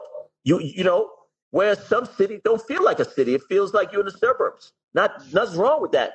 But we sit that. So it's just, every city, is different. So what's your favorite throwy to do or one to do? The motherfucking Hymns, the Nose, or the WANE? Which one is the fun thing to do? Him out of the 3 names, Hymns is the bomber. I look at it like, like alter egos. WANE is like the cool and business guy, and he's trying to like do business and like connect with people, and do good things, and Hims is like the guy, he don't care how his shit look. Some days he does a good joint. He just wants to get up and have fun, and he just loves the energy of being out there doing it. No is the guy that like, oh, you come up to a wall and cats are talking shit about their burning. I'm gonna come with the nose and I'm gonna burn you. You can see the difference when I come with the nose versus the WANE and the Hims. Hims, I don't even barely piece that shit. That shit is all really for bombing. But Nose is a style writer. WANE is a business guy, and Hims is the bomber. And like in the 90s, in the 80s, I just kind of did all those names. However, but in the 90s, because I was working in the Village at a place called Unique Boutique, doing airbrush jackets, and the Vandal Squad used to come in there, I realized that I had to kind of separate the names. People are like, yo, why are you doing so many names? And in the beginning, it was just for fun and painting. But in the 90s, I realized, okay, WANE could be the commercial guy, just business, right? So when the Vandal Squad came in and we just hit a clean train, they're not looking for me because I'm doing Hims, right? That's why when they came out with the Vandal Squad book, for those that had the Vandal Squad book, I come out twice on there, on the list, the most wanted. If you look on the list of the Vandal Squad book, I forgot what year it came out, but my name is there twice. WANE is there, wanted, and so is Hims on that list. And people are like, yo, did they know it was you? I was like, I don't know. We don't talk to police, right? You already know, right? So, but whether that book is legit or not, it doesn't matter, because some people say, they're not legit. They don't know what the fuck. Don't matter. The point is that, the more you paint, and as time evolves, you have to also evolve with the times. And you have, and the whole idea, I think, my personal opinion is like, you do your best not to get caught. That's the key. So a lot of times it's best to stay paranoid. If you stay paranoid on the street and you're looking around, you're bombing, it depends. Everybody has a different technique. Sometimes you walk around with guys, they're throwing tags. They don't look, but they can feel. They can feel the energy from the street. They're bombing. Sometimes you look around. But the point is, some of the best dudes, they just feel the streets and they know it's good. But they know not, the name of the game is not to get caught. Am I right or wrong? No, that's a fact, bro. You gotta be in your bed in the nighttime thinking of all the spots you just smashed. Yeah, and if you do get caught, because eventually you're gonna get caught. I've been in central booking a few times. Happens. Or the Tombs, another time in the Tombs, you get caught in the city. But you gotta expect to get caught, but you don't want to get caught. You know what I mean? So But if you're gonna start, for all the guys that if people are listening, because it's the IG, you out there and you just started writing, and you think you're never gonna get caught, you're kind of fooling yourself. If you're gonna get caught, it happens. What about all the trucks? You got like 600 trucks. That's a lot of that's way more. No, I've done. I think in New York, I've done about 60 trucks. The whole truck thing really was because I started doing the trucks like in the early 90s. I was bombing trucks like everybody. At this, like again, if you go to the Hims book, and there will be a WANE book later, but if you go to the Hims book, there's trucks that like I just pulled up on the street and I did a silver piece or whatever, or silver simple or whatever, right? But in the 2000s, the trucks that I started doing, the idea was to revisit what happened on the subways. And people are like, what are you talking about? The idea was, okay, if I could get permission to paint this truck, I'm going to do a quality piece. But I don't want to do, because in the 90s, there were trucks that was done with 3-4 guys on one side or whatever, right? My idea in 2007 was to come and do the whole side of the truck, do the back of the truck, and do the next side of the truck. Like, come with one of my guys, or come with 2 guys, and do the entire truck, because in one go. Because in the 80s, that was the approach is to kind of get people's attention. So I found some guys, some delivery guys, and I think I did a WANE piece with a spade as the little cutout in the A, and then I redid that one with an NY. And then I had another. There was somebody else that painted on the other side. I can't remember. But we went and just did that whole thing. And then the next day, the guy who drove the truck, he was driving on 34th Street. Some lady stops him. He calls me up and tells me this. He said some lady stops him and says, "Hey, I got to take a picture of the truck." So he stops. He takes a picture of the truck and gives him $100. So he's like. He's calling me. He's all excited. I'm like, "Yo, where's my cut?" He's like, "What?" I was like, "Nah, I'm just bugging." But the whole idea was now, because all sides are painted, people look at it as an art thing. And once I did one, and I think even people that know my name from the 80s or the 90s, when they saw that truck, some people saw it. Some people that hadn't been connected to outside of writing in 15 years saw that truck and was like, "Yo, what's up with you? I see your truck." Like, so the audience, basically, we're reaching a larger audience of people, not just people in the graffiti community. Because as graffiti writers, we're always looking. You could be 90 years old. I don't give a fuck, in your wheelchair. If cats are getting up, you're gonna notice the tags and the hand styles. You're gonna look, right? But how can we get that attention of people that are not in our world? And the idea of covering the whole truck, to me, was like the idea when I first saw graffiti when I was 7 years old.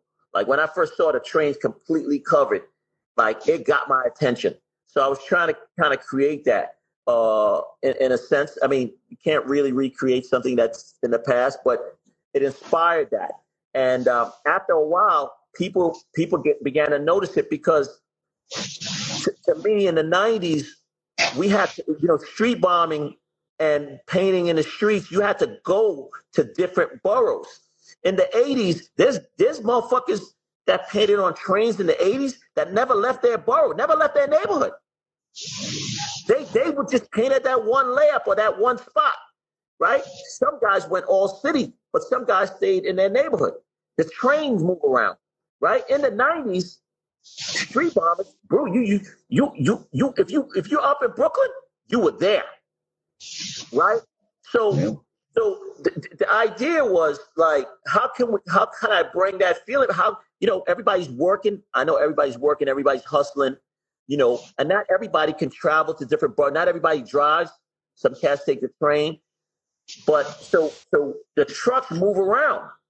So when people are on their way to work, the truck goes by, they see it. So to me, it's the same.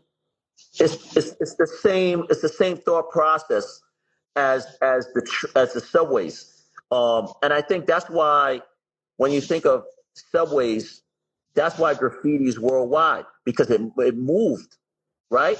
And then people started painting on freight trains. Like I painted, I think my first freight was in '86. Now, nobody thought freight trains was going to be big, but even back then, me, Key, Sent, guys like Sign 5 actually, and this guy Vism, they painted a lot of freights early because it moved. Right. And now you talk to guys in different states, they were like, "Yo, I saw some of those freights." Right. Anything that moves is going to get a larger audience. Just like how, younger cats tell me now, they're like, "Yo, IG, yo, did you see that on IG?" Yeah. Okay. I get it. I mean, technology. Right. But to me, I think in real time is like, freight trains are dope. Trucks are dope. The streets is dope, but you got to go to cities.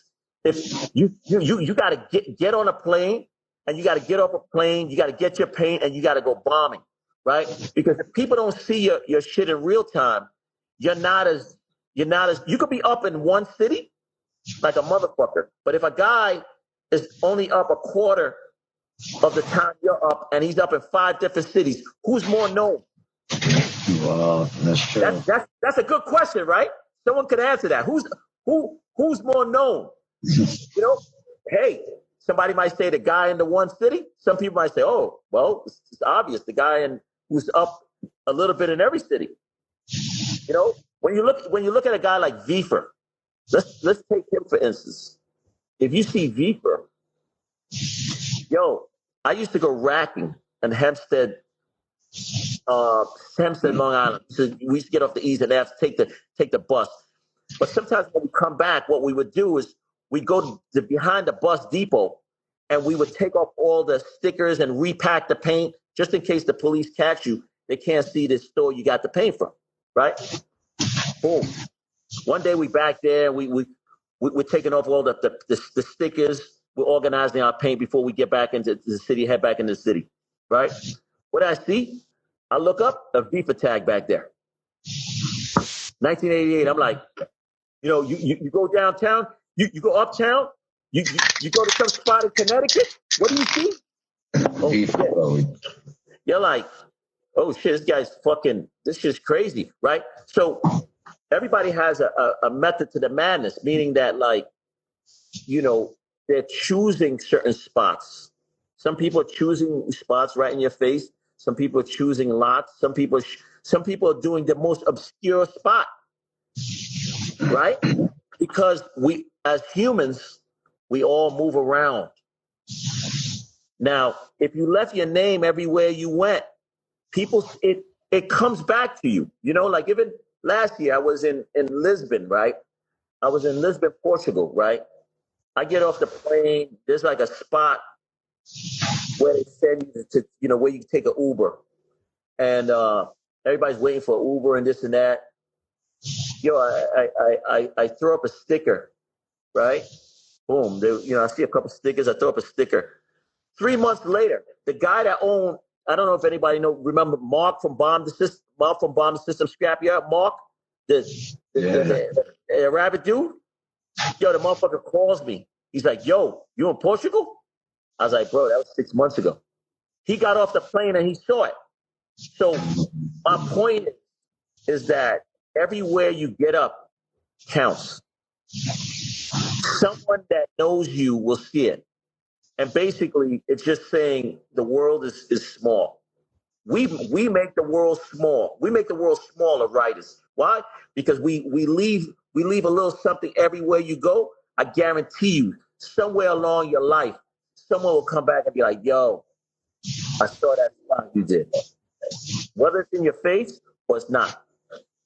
When could you remember the first time when you got like mad feedback on your shit when you first started writing and you was like, oh shit, niggas is seeing my shit? Do you remember? Oh yeah, I mean one of my fondest memories from that is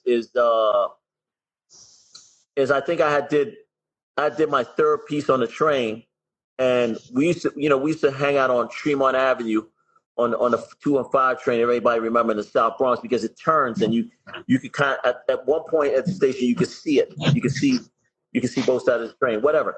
So I'm on the downtown side. Like I get off the train, I see there's some writers. So but I didn't really know these guys. I might have known one of these guys. I didn't really know them. But I wanted to be down, right? So I kind of scooped myself over. First I was like maybe in the middle of the platform, then as train spot, I got a little closer to the bench. And somebody said, yo, you write? And I was like, yeah. And they were like, what you write? And I was like, WANE. And then another guy said, you got any ups? And at that moment, the train turned a bend. And like I said, it was my third piece, so it was whack. But I was like, there it is right there. And they just looked at me and was like, okay. I was up. Okay? I had something. Okay? It was whack. I admit it. Yo, everybody was whack at one point. There's no one that can say they wasn't whack at one point. I'd love to hear from them if they just stuck. they came out their mom's womb, they were dope. So, who's that guy? I don't know him, right?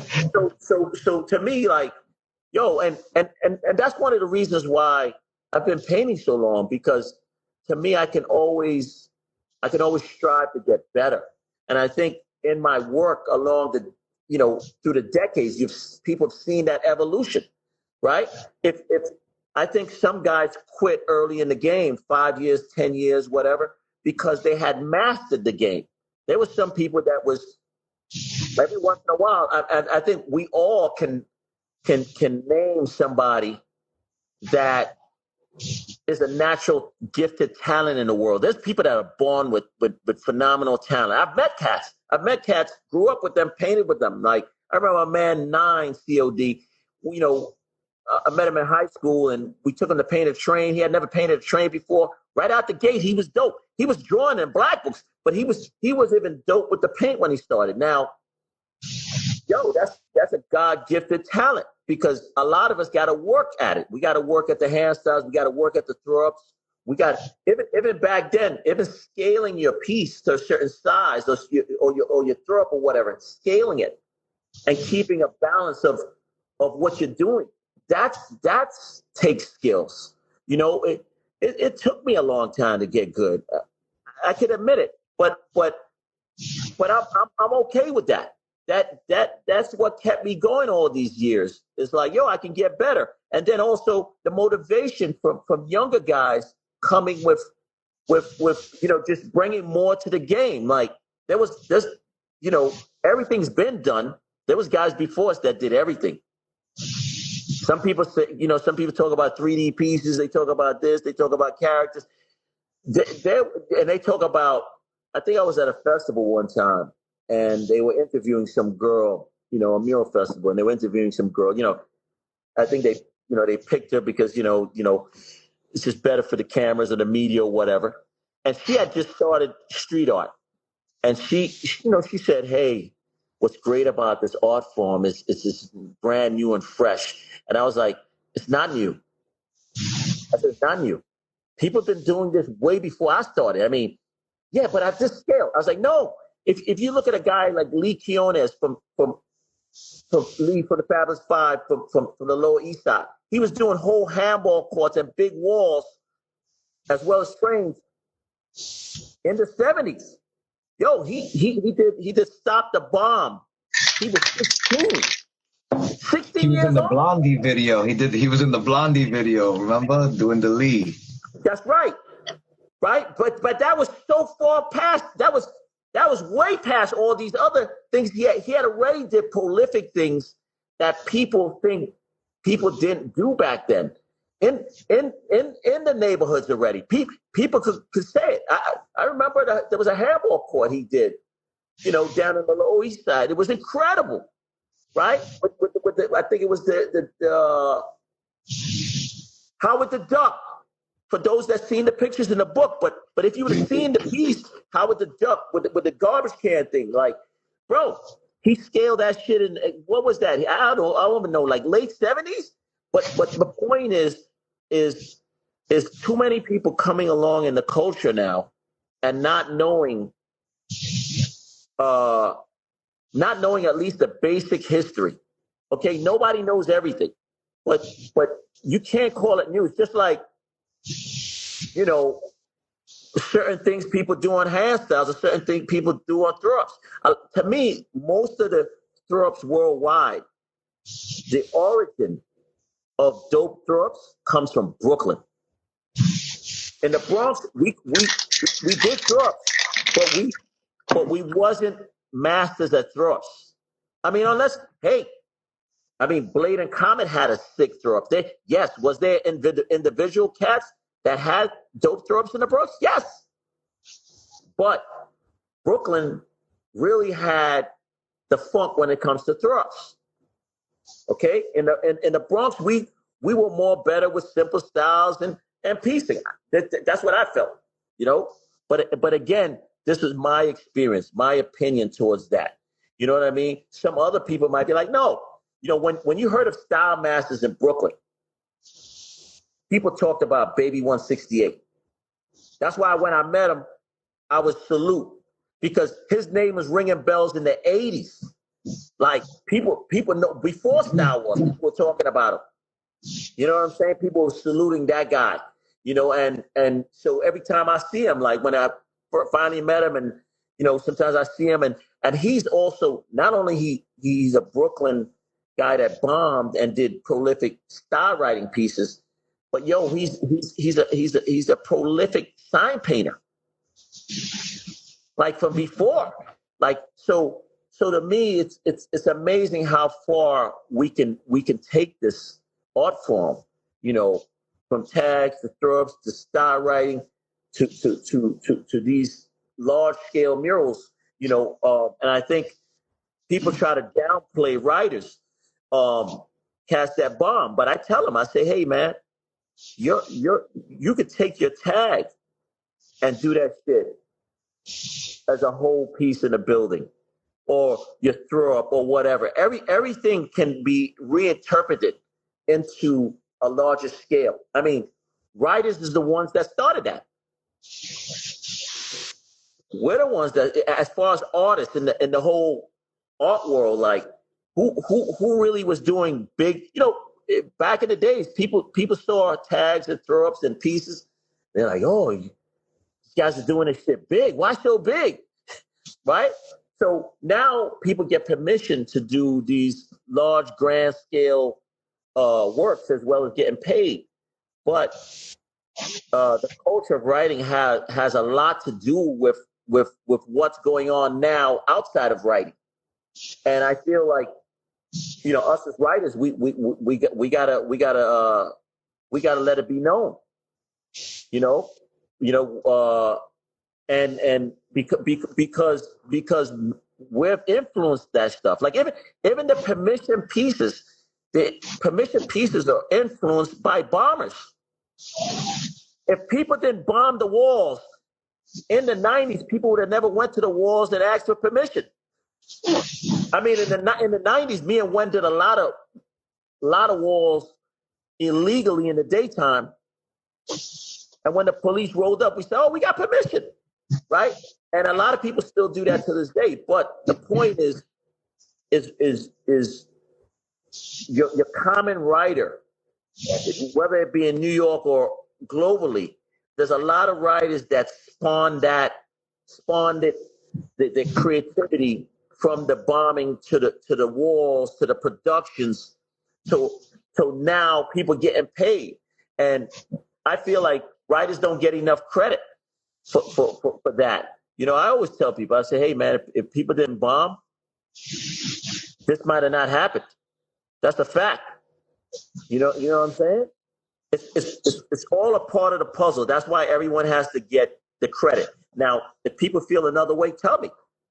I'm open to hear it because I've been around and that's what I've seen.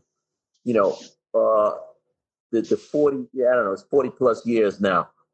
So who's the best street bombers? Who's your favorite? Give me 5 or as many as you could, bro. Like people that kill streets. Who's a street killer that you like? Okay. I'm gonna go back first. I'm gonna say back in the days, like, bro, I've seen tags by, I don't know if people know these guys, KM and KI. KM and KI. This is train bombers. No, they bombed trains, but they were bombing more streets back in the 80s, right? Okay. Those guys hit a lot of streets. Okay, their crew is called Living Madness. Okay, I think one of them did a bid for a long time. They're still around. Also, I would say Cope is one of the all-time bombers. Yo, I know people always trying to say this and that. On the top of the list, you got to give it to J.A. Got to give it to J.A. Nonstop, also still racking. The guy still racks. It's crazy, and he's still getting up. Okay. Who else from back in the days? I give it up to definitely. I would say Easy. Easy's one of the top bombers of all time as well. Damn, let's just say, I already said OE. I got to give it up to OE. That's a great list so far. Also, hitting streets a lot back in the days as well, and their tags stand the test of time. I would say Sane and Smith. I mean, even some of the most rarest spots in the tunnels, those guys have it hands down, right? Let's say, I mean, there's a lot of people. I mean, in the 90s, I definitely got to give it to the homie Scuff. Love what he was doing out there in the 90s. I know I said his name before. And in the 2000s and beyond, I definitely got to give it to Post. I got to give it to him. Yes, some people might have just started recognizing that guy now. But I think in the early 2000s, I remember some of his bombs, and he would write certain quotes. Even back then, I got a couple photos. In the 80s, like I said, my man, Little Man, he used to bomb along the subway lines, wherever the subway lines used to come out, for those that remember him. I would go back, even street bombing back in the days, I would see guys like Fuzz. But even going further back for the pioneer guys, I would give it up to LSD3 for guys that are talking like, the pioneer era. So yeah, there's so many people that have contributed. You know what I mean? But the reason why I said Fuzz was because Fuzz's tags in the late 70s that I remember seeing in the 80s was so advanced. His hand style was so advanced already. And that's what I liked about him. Let's see. Even for the pioneer days, because once I read that book, Stations of the Elevated, I started looking at all era of tags, and I remember seeing in '91. I remember getting a super cool 223 tag. Now, people are like, who the fuck is that? Like earlier, I talked about this guy. This guy's credited to creating the first piece. A big fat cap tag with a Jaform, and then he outlined it. Now, hold on, I might even have it here. Yeah. Yo, when I saw this tag, and it was on a sign, I had to take it. I was with my man WANE. He was living on Gun Hill Road across the street from Evander High School, and they used to let him park his car back there. And I saw it. I came back later and took the tag. Look. Super cool 223. Now back then, people would put the numbers of the streets where they were, and when you check the books, that shit is original. Now that New York has been super regentified, you don't see these type of tags too much, or you don't see your OEs too much. But anybody that has bombed can tell you certain old school tags that they've seen that used to be in neighborhoods for decades that even back then nobody went over, right? So to me that was important. I mean, also one of the illest bombers I would say is also John 156. He's an ill bomber as well. Trains. What about throw ups?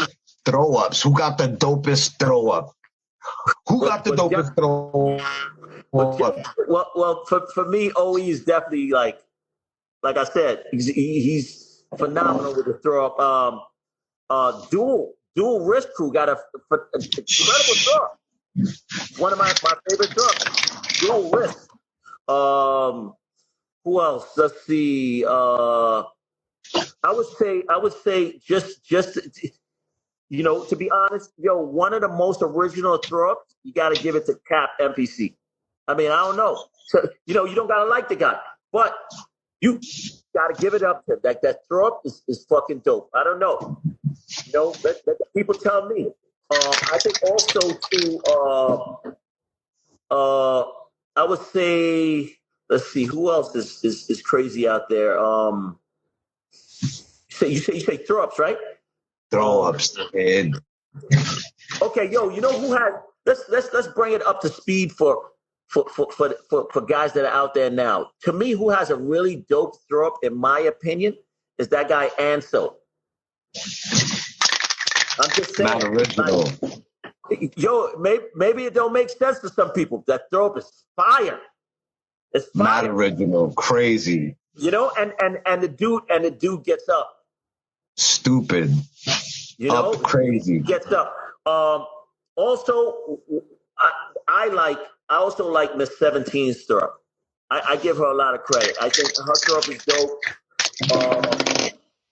Also, Giz. I think Giz XTC. He's got a super dope throw up.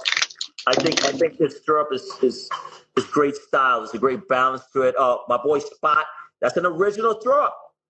Original. You know what I'm saying? So you know, that's just some of the guys. That's just some of the, you know, my favorites. I think there. You know, to keep it in the current state of affair where things are within New York. Because to me, you know, New York and when it comes to throw ups and certain hand styles, New York and Brooklyn created it. Like in the sense of you know, you see a lot of throw ups around the world now. A lot of dope people doing throw ups. But I know for a fact where it's coming from, the DNA is coming from New York. And if you look deeper with throw ups, anything other than a bubble letter, you know, the Bronx, I you know, will take the bubble letter. But anything more original than the bubble letter, I give it to Brooklyn. You know, it's just my personal opinion behind it. You know, yes, made me feel good right there. Yeah, so we claim that. So that's about it, man. That's my take on the whole thing, brother. So what about art now? What do you have? Do you have anything going on? Like you know, any type of merch or anything? What are you doing? Yeah, so right now I'm at my studio in the Boondocks. You know, nowhere studios. You know, and I'm currently working on paintings. Where I try to, meaning like I create paintings, but some of the paintings people don't see because I'm still trying to find myself as an artist. The balance between the foundation of graffiti and where the art world is going, right? Creatively, I've done, you know, graffiti, and I've done, you know, painting cartoons and all sorts of things that people want me to paint as commission, and whether it's T-shirts or graphic design. You know, even worked on movie sets and things of that nature, right?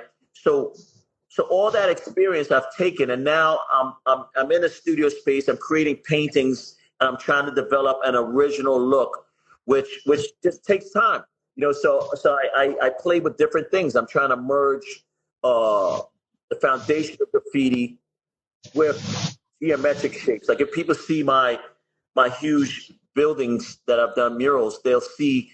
You can still see graffiti in there, but it's abstract. So the idea is to keep a sense of the foundation and never lose yourself where we're coming from, which is the streets, but take it to a place that it's abstract, it's clean, there's balance to it. There's still excitement with that color, like there is in Graff, but open it up to a larger audience. Basically the world, so people can really, and the goal is the bigger picture with the whole thing is to really tell our story, to tell where we're coming from, because graffiti has influenced every form of media. Meaning, like, okay, if you look at fashion, in the fashion world, we've influenced them. In the advertising world, we've influenced that media, right? In television, we're everywhere as graffiti, meaning everything that we all contributed on the streets. People that are not from our world get inspired by seeing what we've done. Always, even to date back to the back of the days, they've seen it and they've taken from it and they've put it into a more contemporary world. Now it's up to us as writers, I feel, to tell that story by us being the ones in the fashion world, in the media world, in doing film and TV, every form, on the runway. It's got to be guys like us. And you say guys like us, what do you mean by us? Guys that actually bombed in the streets, not guys that lived in the hood that got inspired by writers. The actual writer himself needs to be in those spaces to actually give an original,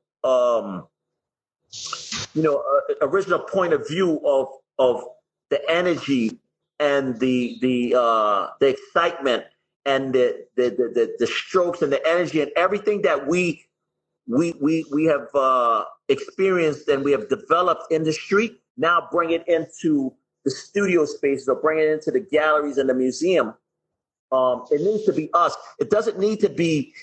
And hey, listen, if that doesn't mean I don't love art. I go to museums and there's people have nothing to do with writing, and I love their art. I'm just saying that there needs to be a space for writers like that are in the streets, guys that we have named, people that have bombed. I don't care if you did a tag or a throw up or whatever, but these artists need to be represented within the museums because this culture we have made it worldwide. There's nowhere you can go in the world. I don't care one island, what country, what continent have been influenced. There's graffiti in these places, right? All started in New York. Okay. Writers that have put in the work, that have scaled the buildings, have done the rooftops, have done the trains, have done the freights. We need to be represented in these spaces, meaning our work to tell this story. Because if you ain't been out bombing on the streets or you ain't been down a track, in a yard or hiding under the bushes or on top of a train, you really don't. You could be inspired and create art. That's a different story. But to actually be the guy that actually painted in the streets and then later on can be in the museum, I think that tells an authentic story, and that's what I'm trying to do. You know what I mean? So that's basically it in a nutshell. Yo, bro, like your shit is so legendary. We support everything you do, man. Like you mad creative, and you're one of those people that adds on to the culture. You know what I mean? Thank you. It's fire, bro. Crazy, man. Like I've been seeing your shit for decades and decades. And it's like in the comments I can see people saying, "Oh, they seen your progression, from day one and everything," and that's fire. You know what I'm saying? Thank you for that. And then I think also now in the present time, for me also what's important is to do podcasts and to tell people my experience within the industry and what I'm trying to do, because I think there needs to be more of us, more, hey, listen, we're getting older. We can't be in the streets forever. Okay? No one could be in the streets forever. Hey, look, I ain't never hustled drugs, but I know a lot of hustlers, right? And 99% of them ain't here. Okay? So you ain't going to be in the streets forever. So we got to find a way to tell the story of what we've learned, what have been passed down to our generation from different generations, and try to keep it, tradition alive in the sense of what happened by moving it forward. Whether it's in these spaces, meaning galleries, museums, runways, or even with technology. Okay, yeah, you could do graffiti with technology. Yeah, I'm all for it, but I'm all for it if it's the guy that was out on the street, because he's gonna get the most authentic story. You know what I'm saying? So, and yes, do we inspire others? Yeah, sure. We want to inspire everybody, but we want to tell our story because, 20 years, 40 years, 50 years, 100 years down the line, this art form, which is created by kids from very poor communities, in the hoods or the ghettos or low income, whatever you want to call it, right? Middle class, now even people who come from money doing graffiti, right? So so these influences have reached all sorts of cultural people and all sorts of classes of people, right? So we just want to have a chance to tell our story, and I think even in the beginning, that's all we were really trying to do is to say, hey man, we're here. I mean, that's the basic sense of it all. Yo, look, I'm here. I matter, right? So it's important for guys to go out there and like, hey, do your shit, but also know that you want to tell your story because our stories may cross paths, but they got their own story, and everybody's story is worth hearing. You just got to want to tell it. Some people say, hey, man, why is it so important to you? Why? Because when we started off, nobody gave us the opportunity to do things. Back in the days, there wasn't much opportunity, right? People didn't have cell phones and iPads and the internet and any of that stuff, right? You had to go out and play ball in the ballpark. You had to play stick ball. You had to play handball. You had to be out there to interact with heads in your neighborhood, and some heads, they went into fashion. Even the way they wear, like, when you think of the low lives, when you think of those guys, how, they dressed and how they put the clothes together. Now you see there's a book out, you see them above ground, you see the North Face guys, all of that is coming from a place that people thought people had no creativity, people had no education. People wasn't going to get a shot because we didn't know anybody that was working in these places or these spaces that was going to give us an opportunity, right? But by the way we talk, the way we dress, the way we paint, the colors, the way we look at colors, the way we look at everything has given us that opportunity. So now, don't slack on that opportunity. It's here now. Because if you're not in that space, somebody else that's not part of this world is going to come and they're going to do your shit. They're just going to do it watered down, and they're going to get accepted in that world, and they're going to be highlighted for something that you might have inspired, right? So, hey, you want to give up? That's up to you. Me, I'm not trying to give up. I'm trying to keep doing it to my last breath. Regardless of if I make it big or not, that doesn't matter because I already made it in the sense of inspiring the next generation or everybody that I've traveled. You definitely did. I've inspired them to do what they're doing, and I think that's the win-win. It's for us to inspire others at this point in the game, and for us to tell our story and to put out as much work as we can. Yo, bro, I appreciate you, bro. All the gems that you dropped and everything. Before we get out of here, I got one last question, bro. No doubt. What's the advice you give to a young writer right now? If you had to give them a quick piece of advice, like a person starting off. Okay, so to someone starting out, I would say think of it as you gotta. Because everybody goes to it seems like everybody goes to the internet, whether it's IG or YouTube or whatever, right? Okay. We didn't really, that didn't exist in the past. I would say, there's so much creativity right now that it's hard for people to know where to start from. But I would give the basic information that we even gave people back in the days. Try to find an original tag. Okay. Go out there and get that tag up, okay? Your favorite writers, okay? You don't want to rip their style off, but get inspired from them, okay?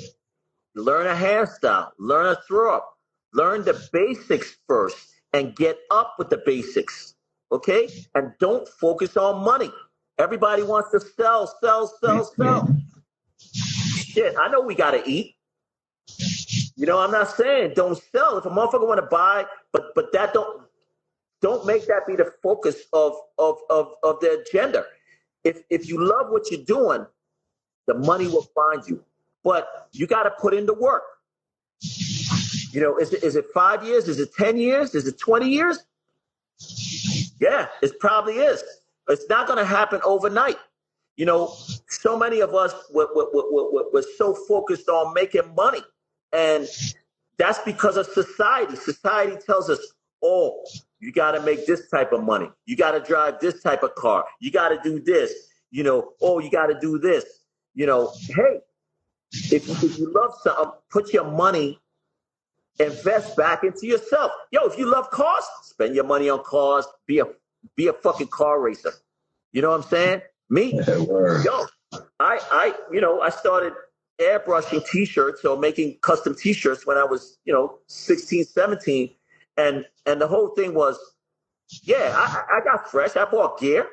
But, yo, I didn't take my money and blow it on that shit. I took at least half the money and put it back into getting a newer airbrush, a bigger air compressor, more T-shirts. You know what I'm saying? You know, when I started printing T-shirts, I went and I spent money on stickers, and I walked all around downtown. I put up stickers, right? Because you gotta put the money back into who you are. Invest back into yourself. You know, no one's gonna invest in you if you don't believe in yourself. You know, you invest in yourself, you're gonna win. But if you're trying to follow what everybody's doing, you're not gonna win. You know, like there's a lot of writers now. Like if you look at a lot of guys that are doing the rappel, it's dope. You know, like my man Words doing the rappel. Yo, salute that brother. Why? Because the simple fact that he's willing to take the risk, right, to get up. Because with no risk, there's no reward. You know what I'm saying? And you got to put in the work. You know, so it's the streets, it's the tunnels, it's the rooftops, it's the rappels, it's the freights. You know, if you put in the work day after day, then I think the first acknowledgement is to be acknowledged by your peers. You know, everybody outside the culture, they don't matter. You know, that comes later. You know what I'm saying? You know, learn the culture and put in the work, and in return, something will happen. What will happen? I don't know. But I could tell you, you know, when I was doing I think in the early days, me and WANE, we did a bunch of music videos. We did Boyz II Men, we did Wu-Tang Clan, we did I did J. Rue the Damager, right? Because we met Ralph. Yeah, thank you. We met Ralph McDaniels because we were doing graffiti, and then we were doing the T-shirts, and then Ralph was like, "Yo, can you do that on? Can you do that on the you could do that on the music video? You could do that. Yo, we're shooting a video tomorrow. Yo, I want this." And we ended up doing stuff for a bunch of different videos with him, and then Hype Williams and Diane Martell, like rest in peace. Actually, she just passed. For those that know Diane Martell, she did the Method Man video with Mary J, where Method Man's eye look fucked up and he's on the roof. Yo, that video, there's graffiti in that video off the balcony, right? That we did for that. But my point is like, that's not why we did graffiti, to get into videos. When we saw graffiti and, like you said, Buffalo Girls, we didn't want to be your Lee or your Dondi. We didn't even imagine we were just like, oh shit, that's a whole other level. Those guys are fucking phenomenal, right? It just made us want to go out to the streets and get busy. Right, and get up, so people in our generation and other generations can say, "Oh shit, yo, what you write? You all right, WANE? Oh, yo, I saw that. Oh shit, yeah, I saw that. I seen that. You got up, right? That was enough acknowledgement by your own peers that people saw you up. And if you did something dope, whether it's your hairstyle was nasty, or you throw up, or you did a piece or a character, then that that was enough. That was the payment, right? And with that payment, even though people didn't know how you looked, the word of mouth got around. Now when you go downtown, you go to the clubs, cats is like, yo, come on in. They would, people were showing you mad love in different spaces. You went to certain sneaker stores, dudes was like, yo, that's that dude. Yo, come over here, man. Let me hook you up, right? That was enough, right? We didn't want to, like, all the stuff that's happening now. We didn't know that was going to happen, right? That's, it wasn't planned. Now I see people working so hard to be, this artist, this, not that you can't be that artist, but if you're a writer, the thing is to be acknowledged in the streets. And I don't mean that you got to be acknowledged by everybody. Like, just knowing that you could do it, like Scheme says, like, yo, just knowing that I got up. Like, if you're about it, you're about it. So I think for me, I would just say, hey, man, pick a name, go bomb, learn a little bit of history, but do it because you love it. And in return, something's going to happen, because it kept a lot of us out of trouble, and it took us in different places. Yeah. Bro, I want to thank you again so much, bro.